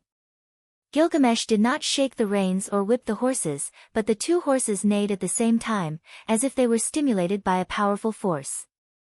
They galloped away at full speed. There were so many guards in Dasanak, how could they let Gilgamesh and Princess Sisela leave so easily? Everything happened too quickly, and it was hard to react in the middle of a fierce battle. Furthermore, the battle wasn't limited to just one place. Just as Gilgamesh shot the second tusk arrow, the divine formation under Faust's command froze and broke away from the battle. The imperial guards who were fighting Rulio and the other two did not even have time to react. The light on their weapons dimmed, and they lost the protection of the divine formation. But Gallier and the others seemed to have expected this. Rulio swayed in place and turned into a huge strange fish, spreading from the hill where he was to the ground under the guard's feet as if it was instantly liquefied. The earth surged like waves, and the strange fish opened its mouth towards the sky, as if it was singing, but at the same time, it sounded like it was letting out a shrill cry. The scene before the eyes of the soldiers changed, as if they were standing on a wave. The four hooves of the horses and the feet of the warriors sank into the swamp-like ground. This was the innate skill of Rulio the mermaid. It might not have much effect on masters with strong minds and souls, but it was most suitable for large-scale attacks against ordinary warriors. If Faust was still operating the divine formation to cover the battle formation, the warriors would not be affected, but Faust was temporarily frozen in the air. The court supreme mage White could have cast a blessing magic to free the warriors from the illusion, but he happened to be killed by Sinak. Walter raised his staff to help Rulio, but Goliath flew to a low altitude and pointed his staff forward. The illusion created by Rulio turned into a real scene. The soil under the feet of the imperial guards in front of them really seemed to have turned into a liquefied swamp. The soldiers and horses instantly fell down and cried out in alarm. The illusion created by the charm mermaid and Gallier's quicksand spell had a wonderful effect. Although earth elemental quicksand was very simple, it was cast at such a long distance and in such a large area. It softened the soil under the feet of the army, which showed the depth of Goliath's magic power. The magic used by a supreme mage may not be some brilliant or rare magic, but it was to make simple means have a magical effect that others could not. No one had ever seen Goliath charge directly into battle. Even if this supreme mage appeared on the battlefield, he was still the commander of the entire army. Today's action showed that the old man was also a top master in combat. Goliath did not fly high. He cast quicksand in the air and then picked up his staff on the ground, rolling up a gust of wind with liquefied soil flying, and actually rolled up the weapons that the imperial guards had accidentally dropped. The sharp tips shot backward like a rain of arrows in a certain direction. At this time, Gilgamesh's fist hit Sinaka's chest. The burly figure of the great emperor flew straight back, and the swept weapons hit his back one after another. There was also a flash of light on his back. The armor actually had a defensive effect, bouncing off many of the swords and spears. Only 3 spears pierced into his body. Then Sinak fell to the ground with a loud bang, exhausted on the soil that had just become soft and then hard in an instant. Half of his body was buried. When Goliath launched this attack, Gilgamesh had already jumped into Princess Sisela's carriage and drove away. Faust, who was in the air, could only watch helplessly. Goliath did not continue fighting. He immediately threw out a flying spear and shot deep into the mountains with Rulio and Walter, ignoring the other situation on the battlefield. Then there was a scream of horror, "Your Majesty!" In another direction, there was still a battle. Two supreme warriors and a supreme mage led dozens of imperial guards to besiege Madanzo. Madanzo waved the key of fate and turned into rays of golden light. He was struggling to hold on, but at this time, a great change suddenly occurred in the rear of the battle formation. The supreme mage Diego Jojo sensed that something was wrong. When he turned around, he saw Sinnoh lying on the ground. The imperial guards on the north and south sides also came to their senses. When they found that Sinnoh had been assassinated, they cried out in unison. They were instantly thrown into chaos. Madanzo took the opportunity to wave the key of fate. A golden light shot out from the top of his head and went straight behind him. He turned into a golden light and fled. The white horse he rode was still at the foot of the hill in the distance. Madanzo landed on the horse's back and urged it to gallop in the direction of the Lys River. All the assassins suddenly left, and none of them flew into the sky. Gilgamesh drove a carriage, Madanzo rode a horse, and even Goliath, who was controlling the flying spears, flew at a low altitude. The imperial guards were in chaos. No one gave any orders. The panicked guards did not know whether to continue to guard Sinnoh or to chase the assassins in a certain direction. The supreme mage Diego Jojo stumbled to Sinnoh's side. At this time, a ray of light sprinkled down from the sky and fell on Sinnoh's body. Faust's voice was heard shouting, "Saving His Majesty is more important." The air elemental armor that froze the great formation of gods was finally undone.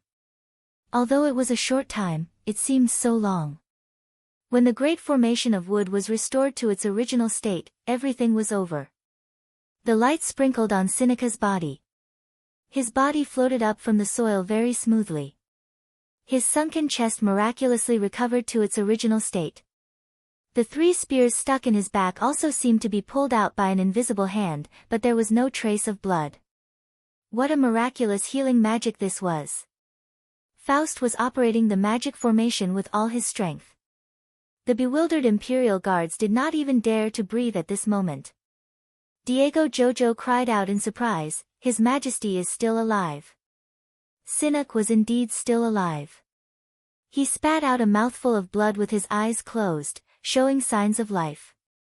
Faust hurriedly shouted, "No one act rashly. His Majesty's current injury cannot be touched. We must operate the magic formation with all our strength to continuously heal him and stabilize his life." The imperial guards did not chase after anyone. Instead, they formed a defensive circle, protecting Sinnoh and the magic formation in the middle. Faust was chanting incantations. Various rays of light continuously fell on Sinnoh's body. Only the sage imperial advisor himself could tell how many mysterious methods had been used and how miraculous the healing effects were. From the looks of it, even the dead could be brought back to life, right?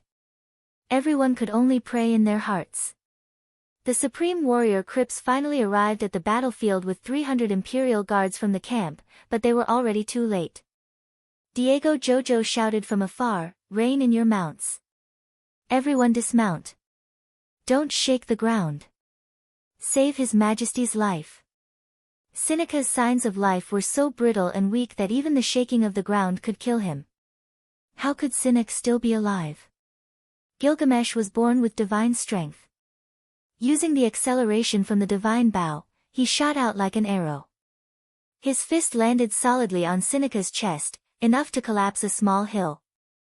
Of course, there were 2 main reasons why he was still breathing. First of all, he was also a supreme warrior, and his sword had dissolved some of Gilgamesh's power. The soft armor he was wearing was probably the most precious magical armor on the continent, and it could disperse and deflect powerful impacts. But most importantly, Gilgamesh's punch did not aim to take Sinnoh's life. It shattered Sinnoh's strength and bones, turning the mighty Assyrian emperor into a cripple. Not to mention Faust, even the gods would not be able to heal this injury. He could not make another movement, nor could he say another word. Of course, This was also because Seneca's body was tough enough and his defense was strong enough. If it was someone else, they would have been smashed into a bloody pulp long ago. Gilgamesh was currently driving his carriage through the undulating plains, turning east towards the Lys River. Princess Sisela sat in the carriage, looking at Gilgamesh's back as if she was in a dream. As soon as Gilgamesh appeared, he shot 12 arrows in a row. Then, he shot another 2 arrows that pierced through the enemy's formation. Finally, he himself turned into an arrow and shot towards the center of the enemy's formation. Princess Sisela couldn't react at all. She didn't even see Gilgamesh send Sinek flying with a single punch. Then, she saw the godlike Gil land on the carriage and take her and Exion away. She subconsciously reached out her hand to touch her cheek. She could still feel it, but it didn't feel real. Even the 2 horses driving the carriage felt a little surreal. They couldn't possibly be running so fast. It was like a winged Pegasus. There was an invisible force pushing the carriage forward. It felt like the carriage was floating on water. Even though there were no pursuers, Gilgamesh still used magic to speed the carriage up.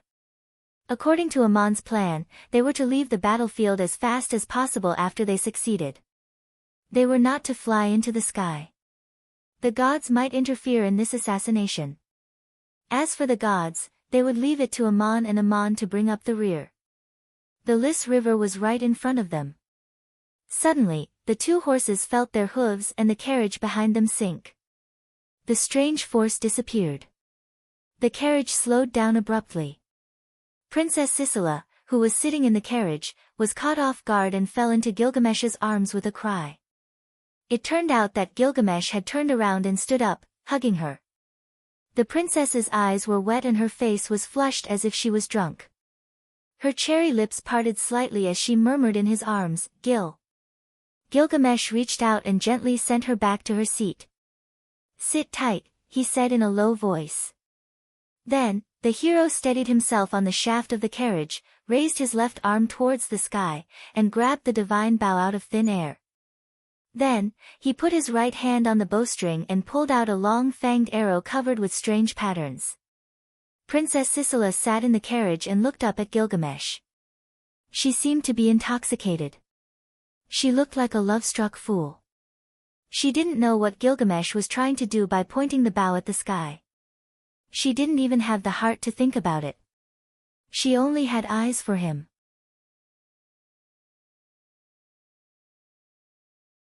Chapter 250. Smoke, flames, and storms were like a spiraling tsunami, trapping Ammonius in the sky. The god of flame, the god of ash, and the god of flying bull were exerting all their strength to fight Ammon. Ammon waved the Eye of Sealing, like a reef standing in the stormy waves, smashing the attacks of the 3 divine emissaries again and again. Not all 9th-level divine emissaries were good at this kind of battle. For example, Palanthos, whom Ammon was familiar with, may be the closest to the realm of immortality among all the divine emissaries of the Anunnaki divine clan, but she could never cope with this kind of situation. Among the generals under Enlil, the god of ash, the god of flame, the god of wind, the god of sky, the god of flying bull, and the god of dark wolf were the most powerful, especially the god of ash. Even ordinary gods would have a hard time dealing with him. Among them, the god of sky, Zhu Xian had been shot down by Gilgamesh, and the god of dark wolf was Bright Moon Knight, who had assassinated Ammon. Seeing that the battle on the ground was over, Ammon did not want to continue fighting and quickly got away, but he was trapped by the 3 powerful divine emissaries. Especially the female giant Edam, she was simply crazy, and he had to beat back one of them to open a gap. If he wanted to end the battle quickly, Ammon would have to pay the price. His whole body was shrouded in a faint golden light, and he waved the Eye of Sealing in the thick smoke and raging fire, turning it into a power that seemed to be able to annihilate everything and slash towards the god of flying bull. Ammon concentrated all his strength on one person, and the Eye of Sealing passed through the swirling thunderstorm, as if everything was still, and hit the spiral-shaped sword held by the god of flying bull. There was a sudden clap of thunder in the air, and Edam's burly figure was shaken back. Ammon did not relax his steps and slashed again with brute force. Ijin could not block it, but the attacks of the god of flame and the god of ash were not idle. With a bang, flames suddenly ignited outside the golden light shrouding Zamon's body, and he looked like a burning human-shaped fireball. Because of the continuous attacks of the god of flame, Amon was finally ignited when Yishuang had no time to defend. At this moment, Amon had to withdraw his magic to extinguish the flames to avoid being hurt, but the Eye of Sealing still slashed towards Yishuang. With a loud crack, the Eye of Sealing cut off the tip of the spiral-shaped sword, and the surging power dispersed Yishuang's protective magic. The female giant somersaulted in retreat and was abruptly cut down. Just as she was about to stabilize her body and switch positions with the Ash God in an attempt to avoid the continuous attacks, a long fang arrow flew diagonally towards her with a roar. That roar was so sharp that it seemed to have awakened the piercing pain in his soul. Then, he felt nothing at all. Of sword of of Zaman. Of dragon. Under normal circumstances, might not be a match for Amon, but under the continuous attacks of Amon, she had already lost control of her body. Amon did not even care about the attacks of the god of ash, and swung his sword at her for the third time. No one knew if she could block the third sword, because Gilgamesh had already taken the opportunity to shoot her down. At the same time that Gilgamesh shot Ili, the raging flames that enveloped Amon suddenly extinguished and turned into thick smoke. This was not extinguished by Amon himself. He did not block the attack of the god of flame, and was immediately hit by the god of ash. The god of ash was the most powerful god's messenger under Enlil, especially when he worked together with the god of flame. They had a technique called terrifying ashes. Amon could still use his magic to extinguish the burning flames. But when the god of ash extinguished the flames, it meant that all the energy of the attack was exhausted in an instant. It was a very strong injury that could cause a kind of permanent injury that was hard to recover from. Even a god would need to heal for a long time. What was even more frightening was that one would lose the strength to continue fighting. However, Amon seemed to have already prepared for this. Even without Gilgamesh's help, he would rather get injured in order to quickly escape. After Gilgamesh shot Ili, the flames on Amon's body extinguished and turned into thick smoke. He then swung the Eye of Sealing backhandedly, but it was not towards the enemy, but towards himself. The scene was shocking. Amon had cut himself in the middle like cutting vegetables. This was a technique that only a god could use, because mortals could not really cut themselves in half. Moreover, Amon had also borrowed the mystical Eye of Sealing in his hand. Two Amon appeared in the sky, one in front and one behind. The Amon in the front was unharmed, but the golden light on his body had dimmed a little. He turned into a golden meteor and shot towards the Lizi River. The Amon in the back had no golden light on his body, nor did he have a sword in his hand. His whole body was wrapped in thick smoke, and he turned into ashes in the thick smoke. Although Amon's method was incomparably magical, it also had the feeling of a venomous snake biting its hand, and a brave man cutting off his wrist. He was not injured, but he lost his magic power. He cut off the injury that had already been caused by the terrifying ashes, and at the same time, he escaped. Gilgamesh shot the last fanged arrow, and the divine bow in his hand fell to the ground. His body went limp, and he half knelt on the carriage, supporting himself with one hand as if he was very weak. Princess Sisela fell from her seat again, and held Gilgamesh in her arms. She asked anxiously, "Gil, what's wrong?" Gil stretched out his hand to support the princess's soft shoulders, and looked up at her with a smile. He panted and said, "I'm fine, just tired." Gilgamesh was tired. Today, as soon as he appeared, he shot out 12 consecutive arrows, and then shot out 2 earth-shattering tusk arrows. Finally, he turned himself into an arrow and shot into the enemy's formation, punching Sinak and sending him flying. When he shot the last arrow that killed Ife, he was already exhausted. Even though he was born with great strength and was a supreme mage of the 9th level, he could only sit on the carriage with the princess's help. The princess opened her arms and wrapped them around his waist. Although the carriage had slowed down, it was still running at a normal speed. The lazy river was already in front of them. The horses that were pulling the carriage wanted to stop, but Gilgamesh gathered the last of his strength and snapped his fingers. 2 gusts of wind hit the horses' buttocks, and the 2 horses neighed and stepped into the water. However, they were lifted up by a strange force and floated on the surface of the water. This was not Gilgamesh's doing.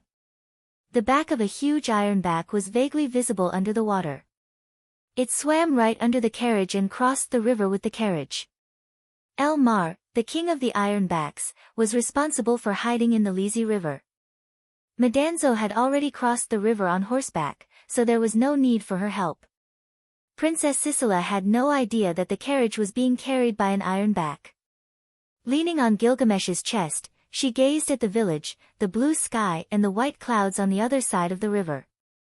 Somehow, she wished that the river could be wider so that the carriage could carry her and her lover on the gentle waves. This was the carriage of Emperor Sinek. It was in this carriage that Princess Sisela entered the city of Lizi to be worshipped by the people. When she returned to the other side of the Lizi River, there was no one else in the world except for Gilgamesh, who had just been rescued from the devil's claws. When the carriage arrived at the center of the river, Gilgamesh sat up straight and carried Sissi on his lap.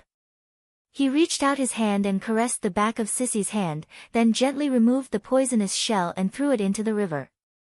He said gently, "I shouldn't have given it to you."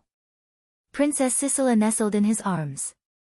She pouted and her eyes were slightly red, but her face was full of happiness. She raised her hands in front of Gilgamesh's eyes and said, "And these, take them off too. I don't want them anymore." Gilgamesh had only removed one of the poisonous shells. The other nails of the princess were still decorated with shells, but now she wanted him to remove them all. Gilgamesh looked at her and reached out to remove all the beautiful shells. He flattened them and threw them into the river. Then the carriage finally set foot on the other side of the Lizi River. As the carriage crossed the river, Aman also turned into a golden light and flew over the Lizi River. The god of flame and the god of ash were stunned when they saw that the god of winged bull had been shot down and Aman had escaped by damaging his own magic power. They then turned into flames and smoke and chased after Aman. Their bodies seemed to have collided with an invisible barrier above the Lis River, and abruptly came to a halt. A majestic voice sounded in their souls, "Kibir, Nugus, this is Marduk's divine realm. You shall not trespass." The god of flame shouted, "Is Marduk protecting the assassin?" The voice replied coldly, "Marduk does not protect Aman, he only allows him to enter the divine realm, but he does not allow you and Enral's divine emissaries to cross the Lizi River." Aman did not assassinate Sinek. He only stepped forward to block the attack of the god of flying bull. But you two had already laid in ambush and took the initiative to attack. This is a battle between gods. Sineka's death is only a battle between humans. How many people has he killed on the battlefield? If you say that you are protecting the murderer, are you going to blame Enral? The one who spoke on the other side of the river should be one of Marduk's divine emissaries. Because of the war on the human world, although Marduk had been forced to retreat by Enral, the west side of the Lizi River was still Marduk's divine realm. Marduk did not allow them to enter, so the two divine emissaries could only look at the river and sigh. Aman was long gone. The carriage carrying Gilgamesh and Princess Sisela had also gone far away.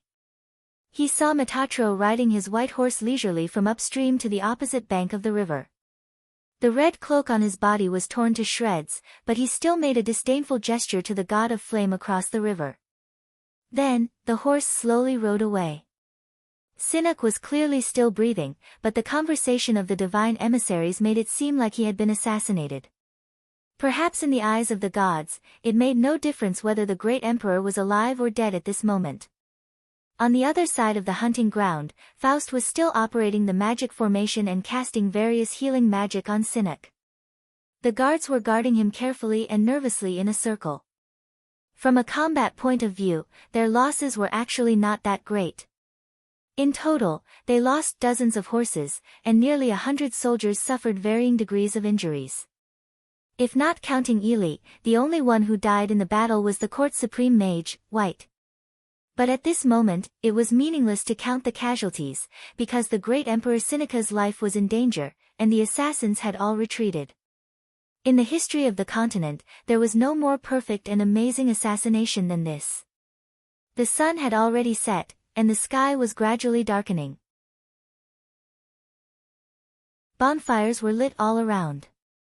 The light of the magic formation illuminated the empty space within the circle of guards, but the great Emperor Seneca was still lying in the center of the dazzling light. The magic formation was still operating. Many of the priests were sweating profusely. Their magic power was about to run out.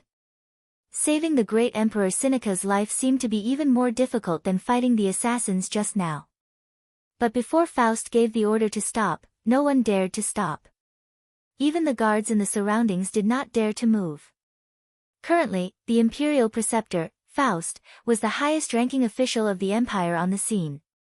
All operations could only be commanded by him. Many people were secretly praying in their hearts, hoping that the imperial preceptor could save Seneca's life, even if it was only for a short period of time.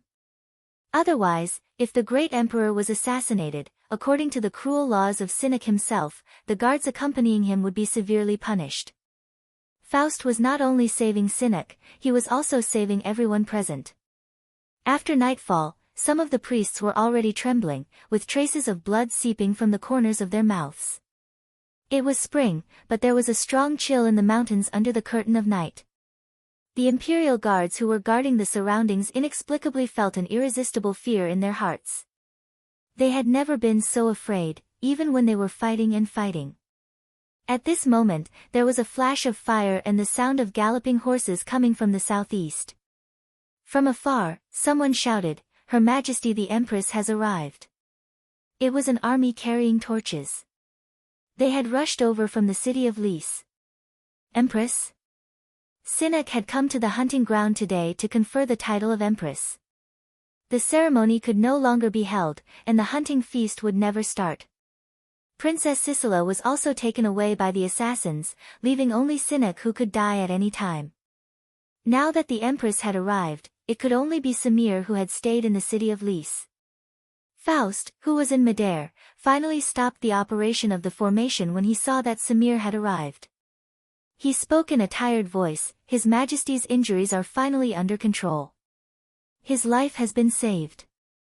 We can move him into the carriage and escort him back to the palace."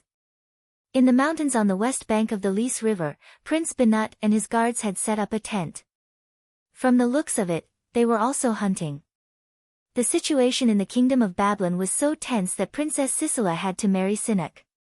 Moreover, it was said that King Hammurabi too was seriously ill. How could this prince still have the mood to go hunting?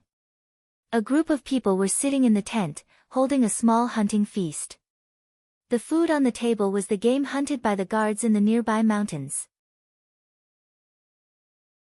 However, the people sitting in the tent were the heroes who had just participated in the assassination of Seneca. Princess Sicila, who was supposed to marry Seneca and become the Empress of Assyria, was among them. A luxurious carriage was parked outside the tent. It was the carriage of Emperor Seneca. Beside it was a handsome white horse. Other than Prince Binut and General Robin, there were 8 other people sitting in the tent. They were Ammon, Gilgamesh, Princess Sicila, Goliath, Madanzo, Walter, Rulio, and El March. Prince Binut was toasting Goliath. "Lord Goliath, you once defeated the Babylon army on the battlefield. But at that time, we lost wholeheartedly. But this time, we never thought that someone of your noble status would personally take the risk to assassinate Seneca. On behalf of the kingdom of Babylon, I would like to express my gratitude and respect to you." Goliath chuckled. The more distinguished one's status is, the less one can do things. Then the higher one's status is, the more useless one is. An old man like me can't be worshipped every day. I should come out and exercise. Moreover, even a god is involved. How can I just stand by and watch? The assassination of Seneca is not only for the sake of the Hittite kingdom and the kingdom of Babylon, but more importantly, if this person is still alive, it will be a disaster. Binut and Robin hurriedly got up and bowed to Ammon. "Thank you, God." We will pray to Marduk and ask him to build a shrine for you in the kingdom of Babylon to thank you for your kindness." With Aman sitting there, the atmosphere of the hunting feast became a little awkward. Binut and Robin looked a little nervous and uncomfortable because they were sitting together with a god, and this god was not one that the kingdom of Babylon believed in. Every time the two spoke to Aman, they had to stand up and bow before speaking. They did not dare to remain seated. Aman waved his hand and said, "Just think of me as Aman. I am not sitting here as a god. As for building a shrine for me, there is no need to mention it. I am not a god of the Anunnaki, and the people of the kingdom of Babylon have not accepted the guidance of my faith. But if you know how to be grateful, I will also be very happy." Gilgamesh interrupted, "The Aman of the Empire of Igut? Supreme General Aman of the Empire of Igut? The generals of the armies of all the kingdoms in that chaotic battle were all here." Goliath sighed, "The changes in this world are really unpredictable. Even the gods cannot know everything." Prince Binut asked again, "Gil, is Sinek really dead? If he is dead, how should we deal with it?" Gilgamesh took a sip of wine and replied unhurriedly, "I don't know if Sinek is dead or not, but if he is alive, he might as well be dead. As for how you deal with it, it is your own business. I am no longer interested." Goliath reminded, "Since Commander Robin is also here, I suggest that the Babylon army be transferred to the front line of the Lys River. After the assassination of Sinek, the Assyrian Empire will inevitably be under the control of Samir, and the Queen will also put a lot of troops on the border. Only when the kingdom of Babylon shows the courage and strength to fight, will the situation be really reversed."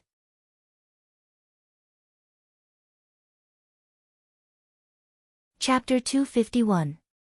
Goliath gently stroked his beard and said, "No matter who inherits the throne, we must first maintain the stability of the Assyrian Empire and control the situation. The assassination of the emperor is a major event. If we don't deal with it well, it is likely to lead to a mutiny.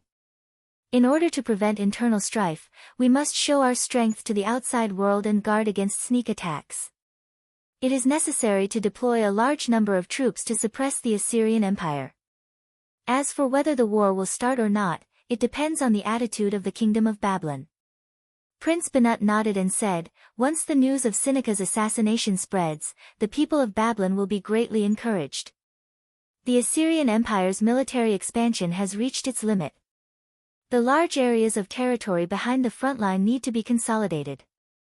In fact, it is impossible to launch a large-scale campaign at this time. This is something that the leaders of the various kingdoms can see. But the feelings of the common people and the soldiers are different. Seneka's cruelty is terrifying. When it is said that he will lead his army to attack, the people of the city will flee before the battle even starts. The city's garrison will also collapse at the first touch. Now that the situation has changed, it is time to rally the people's confidence and stabilize the line of defense at the Lys River. I will send messengers in the name of the king to express my condolences to the Assyrian Empire and Queen Samir. For the time being, we will not provoke them and use this as an excuse to start a war." Goliath nodded and said, "That's good. Since you have made such arrangements, our goal of assassinating Sinek has been achieved. I left Saya in the name of visiting the city of Salem, but I went all the way to Lys and brought High Priest Saya and my student Walter here. We have been away for a long time. We should go back now." The Supreme Mage was very straightforward. After saying this, he got up and left. The crowd walked out of the curtains together to see him off. Before leaving, Goliath looked back at Binut and Princess Sisela with a meaningful look. At last, he said, "I heard that Hammurabi too is very ill. No matter who inherits the throne of Babylon, take care of yourself. The turmoil on the continent will not end here." Everyone stood in the open space and watched Goliath and Walter leave on the flyer, but Rulio didn't go with them and still stood behind Amon. Princess Sisela suddenly asked, "Binut, you said that you don't want to provoke the Assyrian Empire right now, but the assassin is Gil. Everyone knows that he is the hero of the kingdom of Babylon. The Assyrian Empire can't just let the assassin go. What do you plan to do?" Prince Banut gritted his teeth and said, "That's not easy.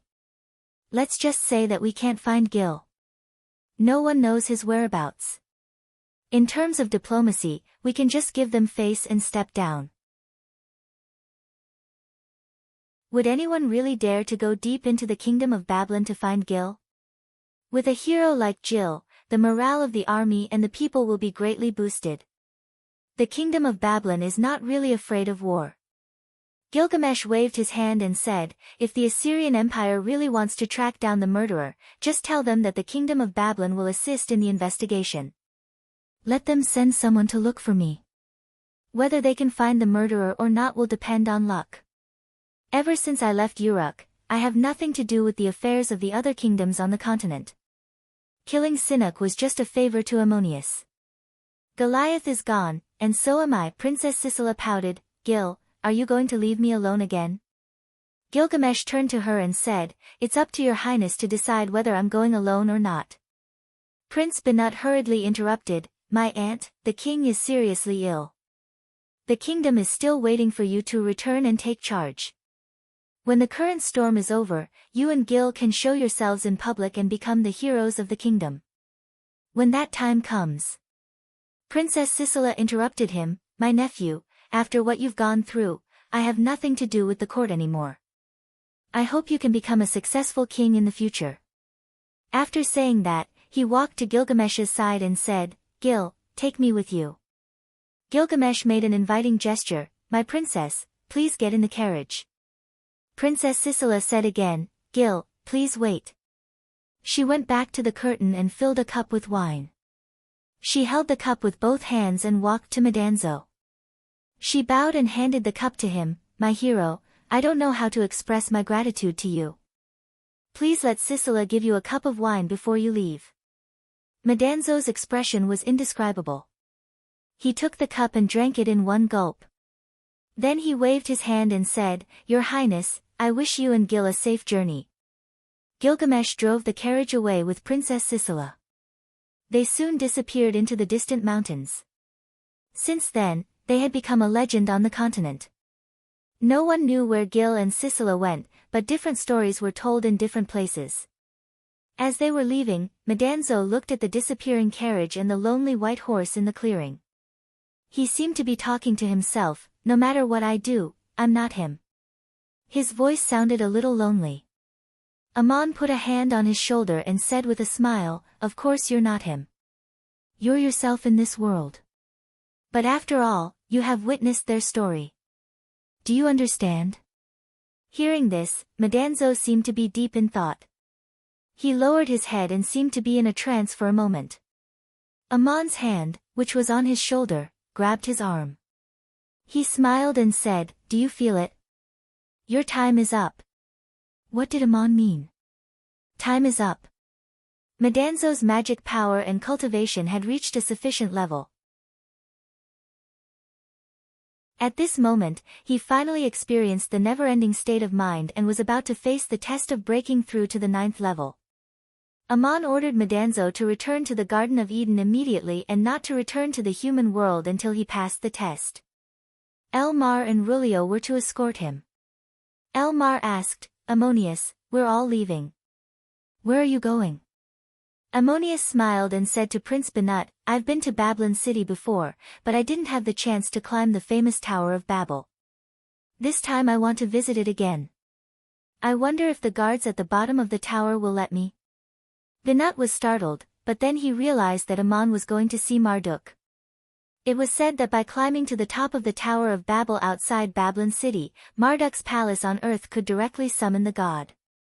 This was only a legend, and no one had the guts to try it. But Ammon, as a god, could go to Marduk. He bowed and replied, "Are you going to Babylon City? It's my honor to be with you." Ammon went to Babylon City accompanied by Prince Banut, while General Robin stayed on the west bank of the Lys River to lead the army in defense. He was not only the head of the Babylon Legion, but Banut also temporarily appointed him as the commander-in-chief of the defense line. As for Banut himself, he couldn't stay on the front lines because the king was seriously ill, and he had to be ready to inherit the throne at any time. Princess Sisela had already given up the idea of fighting for the throne and left with Gilgamesh. No matter what Hammurabi Tuswal was, at present, only Prince Banut could control the Babylon kingdom. Goliath's judgment was right. On the second day after Seneca's assassination, the Assyrian Empire urgently mobilized its army to the Lys River to confront the Babylon army led by General Robin across the river. Both sides were on high alert. At present, the two countries were in a state of peace, so this kind of mobilization was unusual. Moreover, the Assyrian army seemed to be in a hurry. On his way back to Babylon city, Prince Banut had been paying attention to the Assyrian Empire's news. There was no way the Assyrian Empire wouldn't announce something as big as Seneca's assassination. If Gilgamesh was exposed as the assassin, Prince Banut was already prepared to deal with the Assyrian emissaries. 3 days later, the news of Seneca's assassination came. It was an announcement from Queen Samir, but the content of the announcement surprised Banut. It was said that the invincible Assyrian Emperor Sinuc was seriously injured in a battle and was currently recuperating in the city of Lys. As for his enemy, the Assyrian Empire's announcement did not mention Gilgamesh, nor did it mention Goliath or Madanzo. It only mentioned the name of a god, Ammonius. Sinuc was clearly sent flying by Gilgamesh, and Ammon didn't even lay a finger on him. How did Ammon get the blame? Samir naturally had her reasons for making such an announcement. No matter who she hated in her heart, her priority was to maintain the stability of the Assyrian Empire. She couldn't allow the empire to fall into chaos because of Seneca's assassination. From the Assyrian Empire's announcement, it didn't mention how serious Seneca's injuries were. It gave the impression that he would recover after some treatment. In order to control the Assyrian Empire, Samir had to rely on Seneca's name to protect the emperor's glory. Only when the invincible Assyrian emperor was injured by a god would his prestige and the prestige of the empire be tarnished. Even if it wasn't Ammon who did it, it had to be Ammon. The announcement stated that there was an earth-shattering battle between Emperor Sinuc and Ammonius. Although Sinuc was injured, he managed to severely injure the god and forced him to flee. There was some truth in this. Ammon was indeed injured, and he damaged his own mana to escape to the west bank of the Lys River. But that was not Seneca's doing. As for not mentioning Goliath's name, there was another reason. If the Assyrian Empire didn't pursue the matter, where would the dignity of the empire go? But if they pursued the matter, with Goliath's status in the Hittite kingdom, it would mean that the Assyrian Empire didn't have the strength to attack Hittite. Although Emperor Sinuc had this plan, it was only a wish for the future. Sinuc was extremely cruel and infamous. Countless people on this continent hated him to the bone. No matter who succeeded in assassinating Sinuc, they would become a hero who was praised and sincerely thanked by the people. They would have unimaginable glory. But now, all the glory belonged to Ammon alone. Even his disciple Madanzo didn't get a share. Who knew what kind of bitter smile Ammon would show when he heard this? But the Assyrian Empire's upper echelons in the city of Lys couldn't laugh. Only they knew how badly Sinuc was injured. Rather than saying that he was still alive, it was better to say that he was a walking corpse that could barely breathe. According to the news from the palace, although Emperor Sinuc couldn't move or speak, he hadn't completely lost consciousness. Only the sage of the empire could communicate with His Majesty through the soul. Currently, Sinuc was being guarded day and night by the sage of the empire's priests, who took turns to cast magic to keep him alive. The empire's upper echelons were currently concerned about one thing: who would inherit Emperor Seneca's throne. No matter what kind of will he made, it seemed that only Faust could pass it on. Some people also suspected that Emperor Sinuc wasn't fully conscious, but Faust's words would become the emperor's orders. Even his will could be fabricated. But no one dared to openly question it, because the regent Empress Samir trusted the sage of the empire very much. Sinuc was assassinated in the city of Tunis, far away from the Assyrian Empire. The incident happened so suddenly that the Assyrian Empire was left without a leader.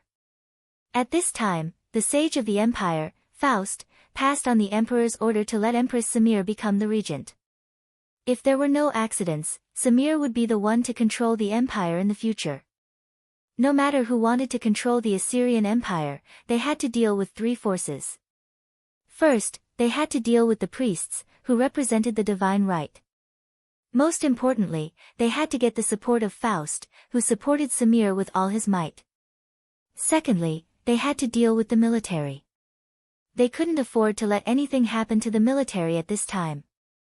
Samir immediately transferred a large number of the empire's soldiers to Lisbon, in the name of preventing a counterattack from the kingdom of Babylon. The third force was the nobles and bureaucrats. No matter who they supported, their first choice was to protect their own interests.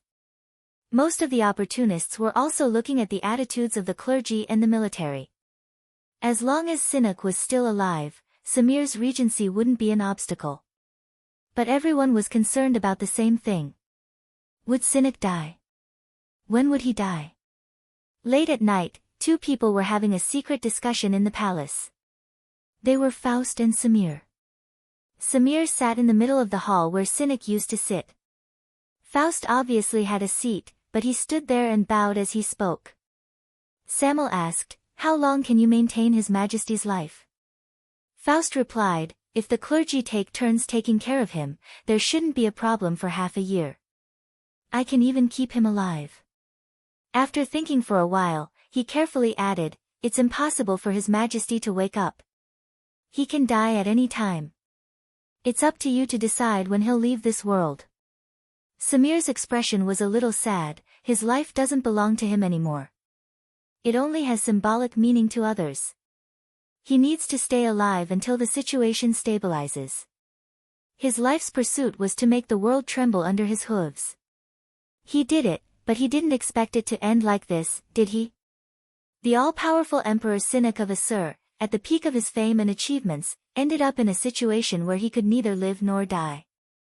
If he was still conscious, what would he think? Faust looked at Empress Samir and cautiously reminded her, "Whether the situation in the empire can be stabilized or not depends on what we do. Everyone is trying to figure out your attitude and what kind of national policy you will adopt after you take power. Have you considered it?" Samir's eyes seemed to be looking into the distant void. He did not answer the question. "The reason why we stopped Sinaka's atrocities was because we did not want to see the disaster that his brutality would bring." Other than pity for the innocent, there was also a deeper fear in his words. "Do you know what this fear is, sage imperial tutor?" Faust could vaguely feel a stabbing pain in his soul. It was the imprint left by Shandan that had been inadvertently touched, causing him to feel an indescribable burning desire. However, he lowered his head and replied, "I'd like to hear the details." Samir continued, "We are afraid of ourselves. We are afraid that we will have to wield our weapons forever, until we collapse from exhaustion. We are also afraid that we will suffer the same fate in the future. We will accept the same fate as those who were brutally slaughtered. Wherever the Assur's iron hooves passed, the more pain there was, the more hatred there was. In the history of the continent, there has never been an empire that could remain invincible forever. When Assur was weak, although it suffered a lot, it was not brutally slaughtered. When it was strong, it was surrounded by corpses. If the cycle of history brought Assur back to its former glory, would it still be able to exist? I saw fear in the depths of Sineka's heart. He might not have noticed it before, but it must be very strong now. This fear is also rooted in the soul of all Assur's conquerors, although they are unwilling to touch it. They are afraid that one day, they will be trampled and slaughtered like the people they once conquered. Faust couldn't help but shiver, but the scorching feeling in his soul became even more intense. Sudan's words echoed in his mind again, "A person's belief has always been the master of his heart. I'm just asking you to examine your heart. Please release your desire, and tell yourself how to fulfill it." So he coughed and said, "Your Majesty, I want to tell you a story. There was a world where there were two families. One was prosperous and rich, while the other was weak and poor. They were very far apart, but one day, they finally met. The poor envied the prosperous. Then one day, the prosperous family fell ill. The other family rushed into their house, robbed them of their wealth, and slaughtered their wives and children. From then on, there was a deep fear in the world. The slaughterer feared that the other family would recover from their illness, and feared that he would become strong again. If that happened, it would mean that his sins would be settled, his wealth would be plundered, and his family would be slaughtered. That was what he had done. He dared not repent, nor could he disobey. He would not and could not truly confess his sins. He could not return the wealth he stole, and he could not atone for his sins with his actions. He could only consolidate his power and try to weaken the other forever, taking everything he had. Every time the other party recovered from his illness, he would think of another massacre and robbery. The idea is simple. Because you are weak, you have to bear it. Because you are recovering, you are a threat to me.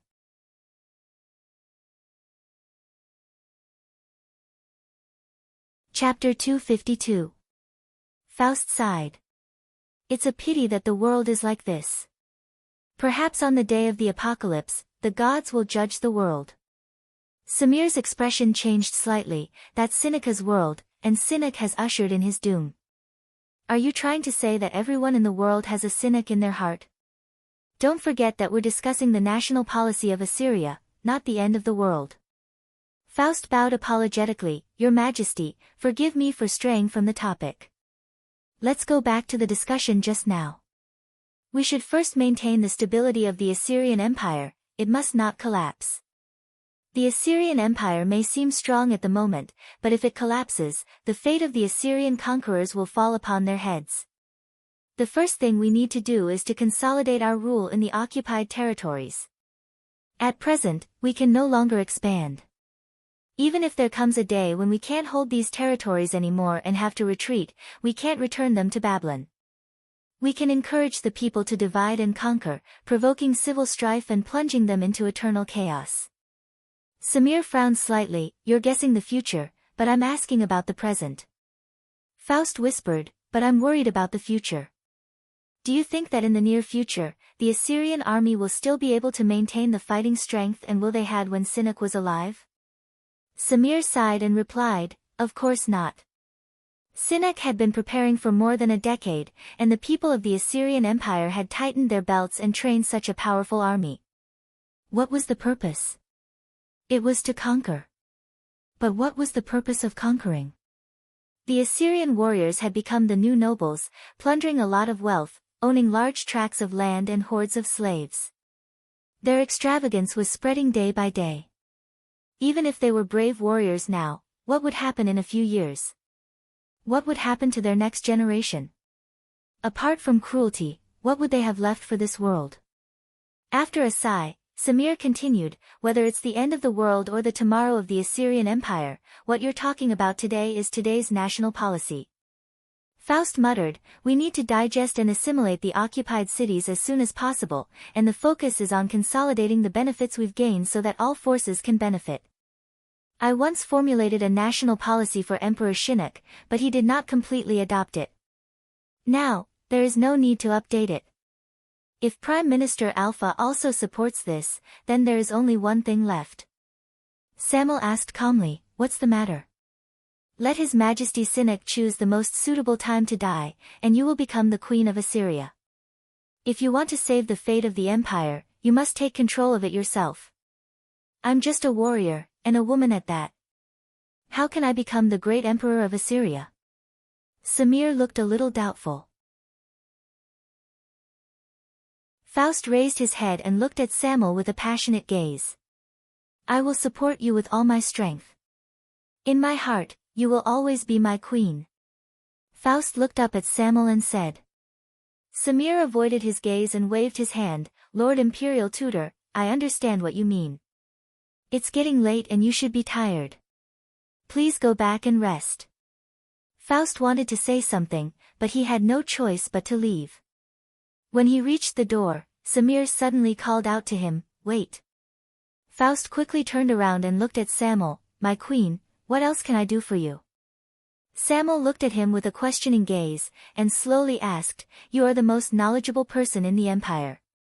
As far as you know, is there any way to cure Seneca? Tell me the truth, don't hide anything. Faust sighed slightly and replied, "Your Majesty, as far as I know, there is indeed a magic that can cure Seneca's injury. It is the blessing of Isis performed by the adoratress of the temple of Isis of Igut. Other than that, no other magic in the world can cure him." Samuel was stunned for a moment, then said, "That's as good as not saying anything." Faust continued, "This may really be the will of the gods. Regarding this matter, did the gods send down an oracle?" Samuel asked meaningfully, "Which god are you referring to, Lord Imperial Tutor?" Faust bowed his head and replied, "Enrol." Samuel said noncommittally, "The announcement I made was in accordance with the instructions of Enrol's oracle. At least on the surface, none of us have violated Enrol's oracle, right?" Faust said, "According to Enrol's oracle, the announcement only mentioned one Ammonius, and let him bear all the responsibility.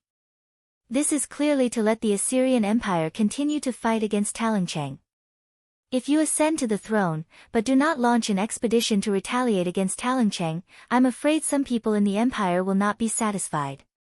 Samuel asked again, "Lord Imperial Tutor, what do you think of this matter?"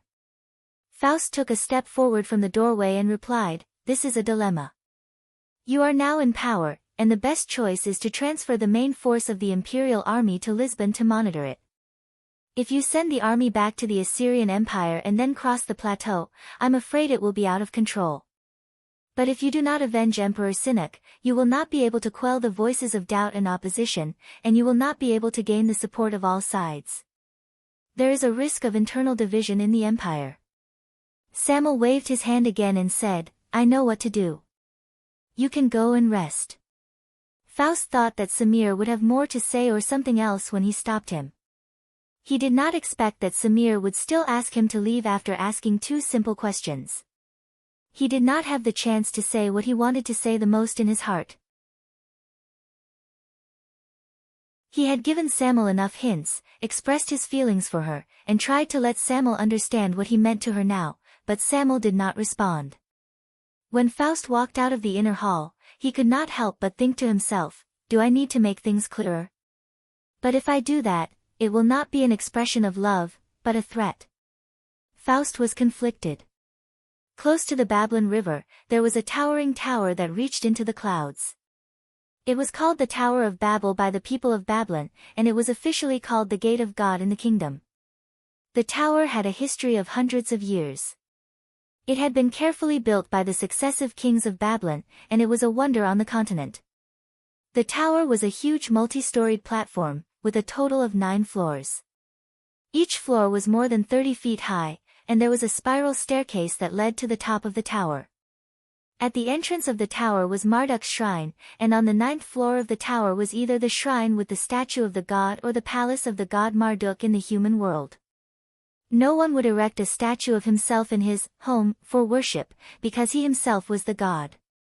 According to legend, the top of the tower was the gate to the divine kingdom. The successive king of Babylon had built a residence for the god Marduk in the human world. According to the ideals of secular life, people served the god like an emperor, and selected young and beautiful women of the kingdom to live here to accompany Marduk. Only the king and the high priest of the kingdom had the right to enter the top of the tower at will, symbolizing that they could listen to the teachings of the god face to face, but even they could not enter the bedroom of the great god Marduk.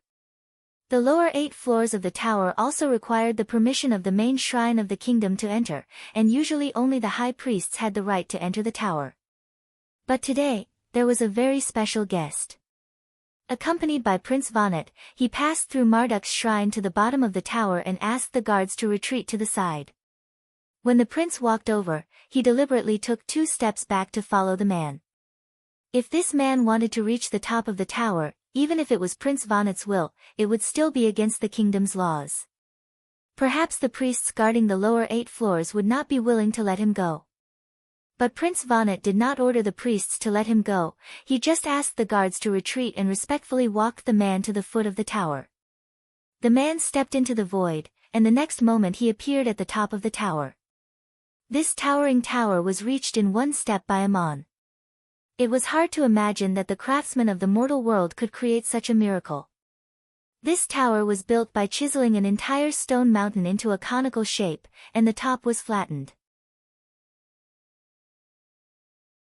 Ascending to the top of the tower, there was a magnificent palace. Outside the palace were guards guarding the door, and inside the palace were palace maids. Aman did not enter the door, nor did he greet anyone. He took one step to the top of the tower, and then disappeared with a second step. Wendy and Hai Ruya walked into Marduk's bedroom in a thin embroidered dress, her curvaceous body faintly discernible. It was now the afternoon nap time for Marduk, and she was going to serve the god for his afternoon nap. Although she had been here for 3 years, she had never seen the legendary great god, but she could not slack off in all the daily rituals. She walked into the luxurious bedroom, first knelt to the big bed, knelt on the ground, and untied the embroidered dress, leaving only the tassels on her chest and lower abdomen, then got up and lay on the left side of the big bed. Every afternoon, she had to do the same thing. She washed her body with warm water mixed with spices, and served the non-existent god to sleep. For the subjects of the kingdom of Babylon, this may be a legendary sacred ritual, but Wendy's heart was already numb, and it was just a mechanical action repeated every day. When she lay down, she did not feel tired at all. Every day, besides eating, praying, bathing, changing clothes, and sleeping, she had nothing else to do, and could not leave the top of the tower. She was chosen from the people, a woman who served the god Marduk, and lived in the gate of God that led to the divine kingdom, and could not leave the Tower of Babel. The feelings she had when she first climbed the tower 3 years ago had now faded, as if it was a matter of hundreds of years ago. Now that she thought about it, there was no happiness or excitement, but more unease and fear. But 3 years had passed, and she felt like a shell, beautiful and sexy, but soulless. Now that the fear had disappeared, she did not even care if she was dead or alive. Lying on the soft bed, she muttered to herself, "Marduk, everyone calls you the great god, but where are you? I have never seen you. The so-called saintess of Babylon who came here before me, they did not even see you until they died. It is said in the world that the saintess of Babylon will forever maintain her youth and beauty. Yes, every day I receive the blessing of the priests to protect my delicate face. But what people do not know is that almost all the saintesses of Babylon will die before their youth is over, because there is nothing left for them to live for. People call me the saintess of Babylon, but they do not know that I am actually a prisoner of Babylon, a prisoner forever imprisoned in this palace, unable to walk out of the palace gate at the top of the tower. Marduk, if you are a god, you should be able to hear my voice. Please release your prisoner. If you are unwilling, you can even end my meaningless life. Are you the legendary saintess of Babylon? Very beautiful indeed." A man's voice suddenly rang out from the bedroom. Wendy cried out in surprise and jumped up from the bed, the tips of her nipples drawing an elastic curve under the tassels on her chest. She stared at the person who had suddenly appeared, dumbfounded. He was a young man with sharp facial features. His mouth had a resolute expression, but his gaze was gentle. He was well-built, and his face was handsome. He wore a light white linen robe, and his body was untainted by even a speck of dust.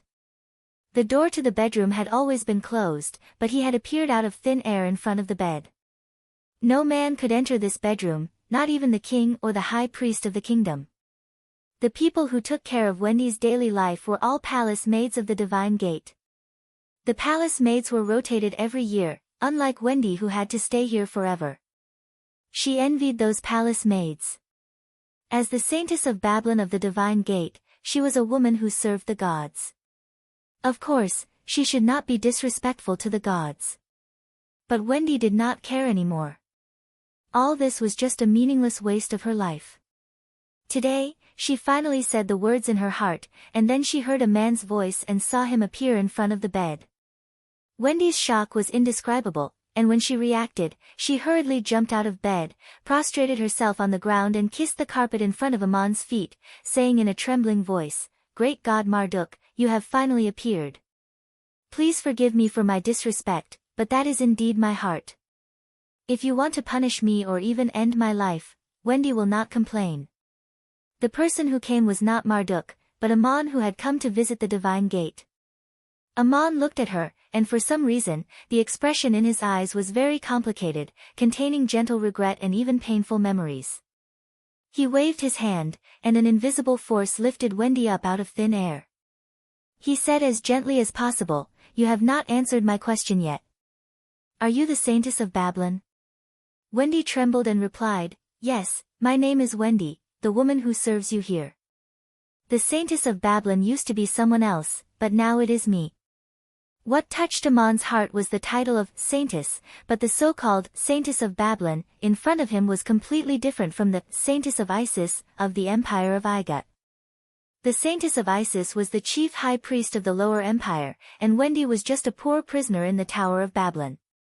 But when he heard the title of Saintess, Amon could not help but think of Maria. He had also heard Wendy's voice just now, and he knew what kind of torment this beautiful girl was suffering in her heart to say such disrespectful words to the gods.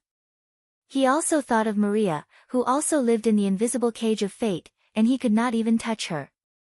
This god had an inexplicable wish in his heart, and he wanted to save this poor girl and fulfill her wish, just to remember the eternal Maria in his heart. Thinking of this, Amon did not reveal anything about his identity. Wendy had mistaken him for someone else, and he was not Marduk, but there was one thing that was right, he was indeed a god.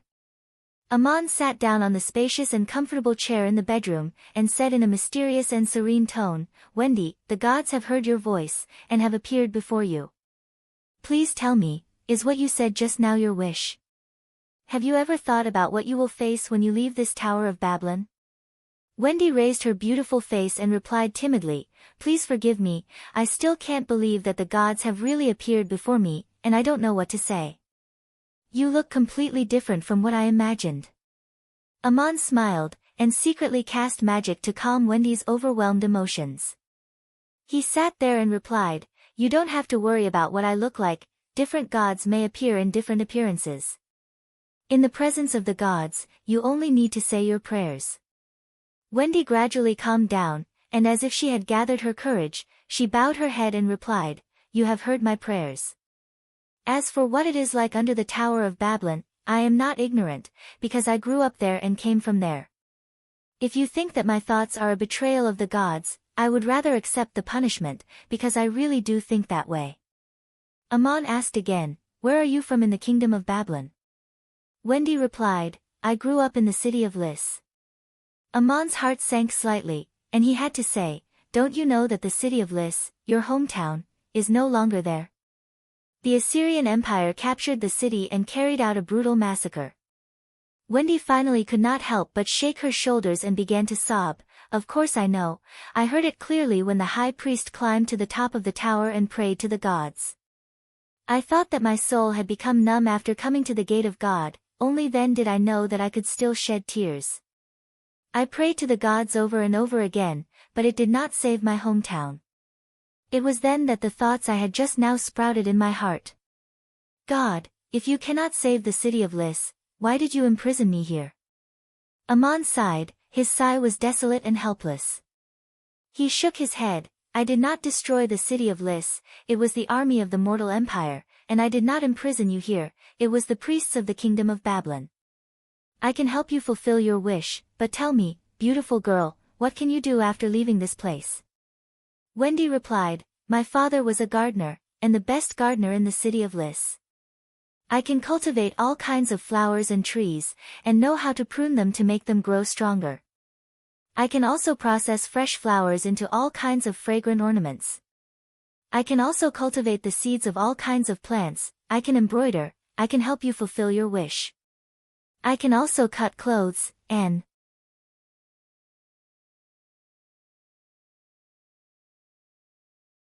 Chapter 253. Wendy blinked her long eyelashes, stood up straight and said, "Please ask, I will answer truthfully." Amon's aura was imperceptibly filled with the solemnity of the gods, but he still said with a smile, "When you climb this tower, you realize that the gate of the gods is not what you think it is just a cage of life. But before you came here, besides awe, you must have longed for it. If this is really the gate to the divine kingdom, what is your wish?" Wendy's bright eyes seemed to be covered with a layer of light. She narrowed her eyes and said, "Of course I hope that the gods can take me to the divine kingdom, to enjoy the legendary happiness of leaving the mortal world. God, please tell me, can mortals enter the divine kingdom in heaven? Even after death? Such a simple question, but Aman, as a god, was stunned. Ever since he left Duk in his youth, he had been trying to solve the riddle left to him by crazy Ol. Can a person become a god? How can one become a god? Now, he already had an answer, because he himself had become a deity and had proven this path. But this answer could not solve Wendy's problem. It could be seen that this pure and beautiful girl was not suitable to practice body arts, nor was she a mage. It was already extremely difficult for people to break through to the higher realms, let alone become a god. Even as a god, Aman had never been to any divine kingdom, and it was even more impossible for mortals to leave this world and reach the eternity where neither life nor death existed. But Wendy's words made Aman think about another question, related to his vow, and also related to his experience in the underworld. Is it possible to create a world and become the home of the soul? That short moment is like an eternity, that is the heaven of the dream, or the hell in the heart. The people there are not gods, but souls after death cannot freely enter the eternal world. They can enter the eternal world in the moment after death, and perhaps they can leave again. Thinking of so many things, Aman said to Wendy kindly, I am also thinking about your question, and I hope to answer it in the future. As for now, I'm here to meet another god. Could you please go out and close the door? When I leave, I will help you leave the gate of God and go to the human world where you want to go. Wendy walked out of Marduk's bedroom and closed the door, and the maids on duty in the outer hall were all startled and hurried forward to greet her. Lady Adoratress, what happened? How can you come out? Although Wendy had been attending to Marduk's afternoon nap every day for the past 3 years, she had never seen the deity appear in person. But she made sure to stay in bed for as long as necessary, according to the prescribed rituals. She came out before the time limit was up. This was something that had never happened in the Gate of God. The palace maids were all shocked. Wendy suppressed her excitement and said as calmly as she could, the god wants to meet another god here, and doesn't want anyone to disturb them. The palace maids covered their chests in unison, all petrified, and after a moment, they knelt down in unison towards the door of the inner hall. Someone shouted, Lady Adoratress, according to the ancient ritual, when the god descends, the bell on the top of the tower must be rung. Wendy was startled, a little hesitant, but then she showed a very dignified expression. This was the first time in 3 years that she had spoken in the tone of the Adoratress of Baron. The god said not to disturb, even if it is a ritual prescribed by the kingdom. The bell on the Tower of Babel did not ring in the end, but a palace maid rushed to the outside of the palace and went down the tower to report the news of the god's arrival to the priests. Aman watched Wendy walk around the screen and out of the bedroom and close the door. Suddenly, he sensed something and turned his head to see Marduk sitting in another chair looking at him with a faint smile. Seeing Aman turn his head, Marduk said in a joking tone, You think I don't know that you like to kidnap people to my place? Aman sighed. That girl is known as the Adoratress of Baron, but she is not really treated as a person, just a gift that will never be accepted. Why do you bother doing this? Marduk shook his head. This is not done by me, but by the kings and priests of Babylon. Aman also shook his head. But all this happened under your nose.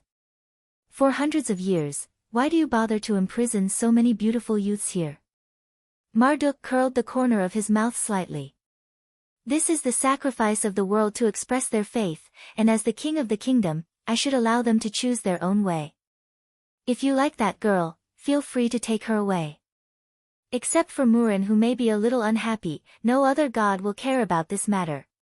Aman added, Since you did not stop the kingdom of Babylon from using this method of sacrifice, and they are here to serve you, at least, Marduk suddenly laughed, interrupting Aman with a chuckle. Ammonius, are you a man? Aman was taken aback. Of course I am. Marduk, what you just said is that your thinking is still limited by the times of the world, but I am a person who has long since transcended, or rather, I have already surpassed the times of the tower. I believe that men and women are equal. What about you? Aman frowned. I think so too, but what do you mean by that? Marduk put his hands on the back of the chair and crossed his legs, shaking his toes as he said unhurriedly, "If there is a beautiful woman, all the men in the world want to have sex with such a woman. So the people elect a man and let him sleep with the woman. Do you think it is necessary for the woman to agree?" Aman said coldly, "Of course not, it is ridiculous." Marduk slapped the back of the chair and said, "Isn't that right? I am such a handsome, strong, and charismatic man. Do you think they can take advantage of me just because they choose a woman who has nothing to do with me? Of course I don't even want to see her. If you believe that men and women are equal, you should naturally think so." Even Aman, who had never been one to laugh, couldn't help but be amused by Marduk at this moment. After laughing, he asked, "What will you do after I take Wendy away?" Marduk stopped smiling and said lightly, "I won't do anything. The kingdom of Babylon will choose another adoratress and send her here to complete their ceremony." Aman was just about to continue when Marduk suddenly waved his hand. He heard the prayers of countless people and saw their images. Those who struggled on the edge of suffering, slavery, and life and death prayed to Marduk. What many people looked forward to was Wendy's life in the gate of God, a luxurious palace, hordes of servants, the best food and clothes in the world automatically delivered to her, never having to worry or work. Marduk curled his lips again and said, "You said that the gate of God is the cage of Wendy's fate, but the world under this tower is a cage for countless people. Wendy wants to leave, but too many people think of the cage she is in. Then they think of another way. As a god, you can't save everyone. If you have ears, you'd better think about the bigger cage. You didn't come to the gate of God for Wendy, let's get down to business. How are you going to kill Enrol? Do you already have a plan?" Aman replied, "If I didn't have a plan, I wouldn't have come to the gate of God to see you. Enrol will definitely be waiting for me to show up, and where do you think he will send people to monitor my movements at any time?" Marduk looked at Aman and did not answer the question. "You were injured by the combined forces of the god of flame and the god of ash, and your strength has been figured out by Enrol. Looking at you, it seems that your magic hasn't recovered yet?" Aman nodded. "Yes, I need to find the most suitable place in the world for training, and one that is absolutely safe." Marduk asked again, "You have not received guidance from any divine clan, so naturally you will not go to the divine realm, but you should have a divine palace in the world, right?" Aman nodded again and said, "Yes, I have a divine palace called the Garden of Eden, but it is not fully built yet." Marduk's smile was a little mysterious. "Then the best place for you to recuperate is the palace of Murin." Aman also smiled. "So I know where Enrol will be waiting for me, and as soon as I appear, he will naturally be able to find my whereabouts." Marduk added, "Once he makes a move, he will not give others a chance to save you. Your current state is a little worrying, and I'm afraid you won't be able to do it until you have fully recovered your strength." Aman pointed around and said, "That's why I came to the gate of God, not just to see you.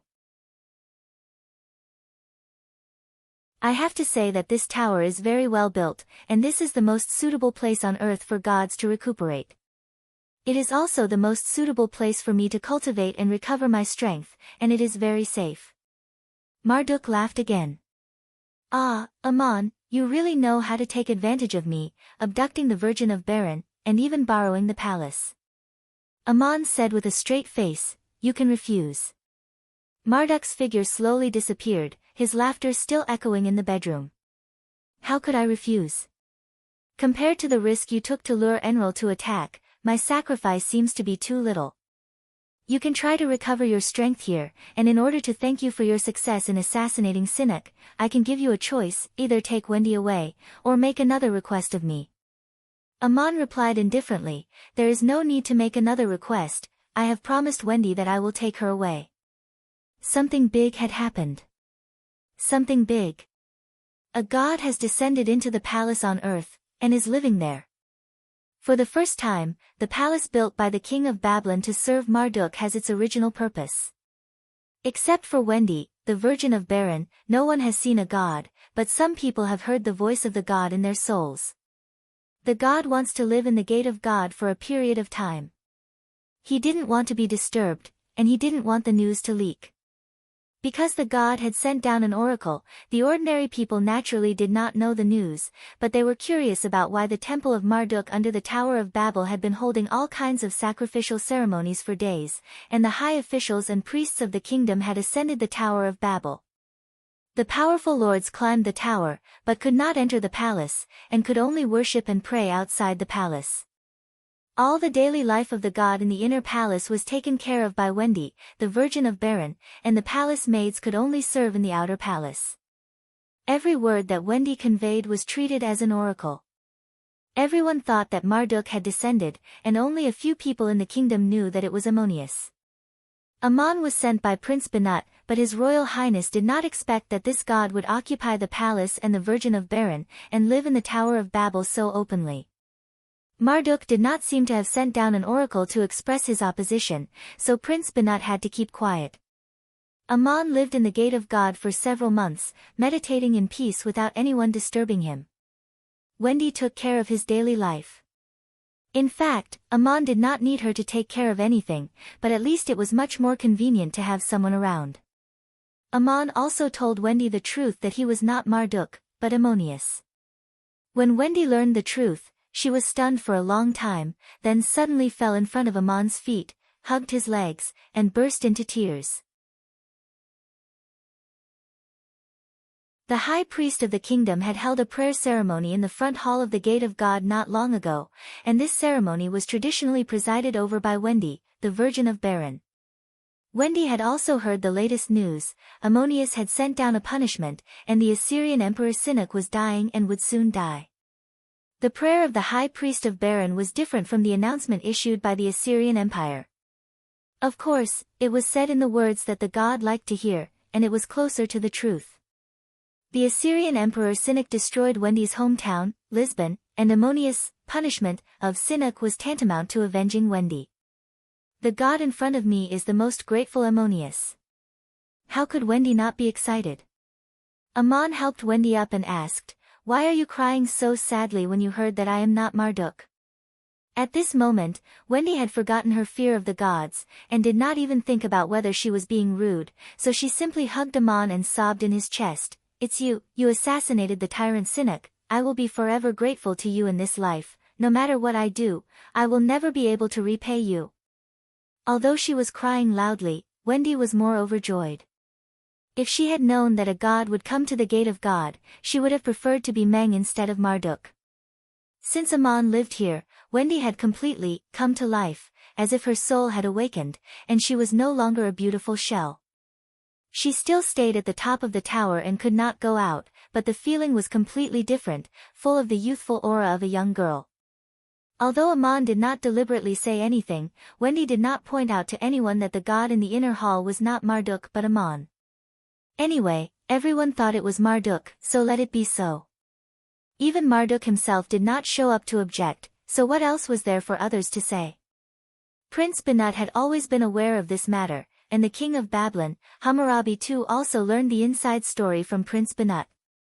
One day, 3 months later, Wendy walked into the inner hall and told Ammon that Prince Banut and the high priest of the kingdom were outside the palace asking the gods for permission, hoping that he could see the king. The king should have come in person, but he was seriously ill and bedridden, so he specially presented the most precious gift of the kingdom, asking the gods to bless him in person. During this period of time, Ammon lived in the Gate of God as a god, and in addition to concentrating on recovering his strength, he also gained other things. He received all kinds of valuable gifts from the nobles of the kingdom of Babylon, which added up to a staggering amount of wealth. He could not refuse these gifts. If Wendy went out to pass on his message and refused, those people would be so scared that they would break out in a cold sweat and even want to jump off the tower. These gifts, in addition to many luxurious utensils and treasures, were a large number of special parangons. Although the kingdom of Babylon was greatly weakened after the defeat, the wealth of the nobles in the kingdom was not affected much. Many of them were quite generous with their gifts, and naturally, they would choose the most precious gifts to give to the gods. Ammon happened to be in need of money. He did not have much use for the money himself, but this wealth was extremely important to the current city of Talang. In recent years, the construction and conquest of Murin's treasure had long been used up. Although Talang also produced resources, the current output was far less than the consumption of war and construction. The city's finances were already on the verge of being exhausted. It was just the right time to take this money back to Aesop, which could solve the urgent problems of Talang. Aman really made a lot of money from Marduk. Since he had received such a large amount of wealth from the kingdom of Babylon, and the gift from the king was the most precious of all, Aman did not want to give face to the king. And according to Wendy's message, Prince Banat knew that he was Ammonius and not Marduk, but he was still eager to see this god. Aman asked Wendy to tell Banat outside the hall to stop a carriage at the foot of the tower, and not to disturb anyone else. He would appear directly in the carriage. That evening, Prince Banat's carriage surrounded by his guards left the Tower of Babel, followed by the carriage and guards of the high priest of the kingdom. The unrelated people bowed and saluted, and Aman's carriage drove directly into the palace. Even when entering the palace gate, he did not stop to dismount. This was a courtesy that only a distinguished guest could receive. In the carriage, Aman asked Banat, "Your uncle knows that I am not Marduk, and not the god his kingdom believes in, so why is he so eager to see me?" Banat sighed and said, "A king wants to see a god when he is seriously ill. Do you think there is anything else?" This sentence revealed the mentality of many ancient emperors in their later years. They already had all the glory and splendor in the world, and could use power and wealth to fulfill all kinds of wishes. However, there was one desire that could never be satisfied, and that was when the end of their lives came, they would die like those lowly peasants. At this time, they would often pray to the gods for the prescription of immortality, and the seriously ill kings would hope that the gods could use their divine power to help them come back from the dead. If all these could not be achieved, their prayers would not change, but in a different form, praying that they could still enjoy everything in life after death, and continue to be kings in another world.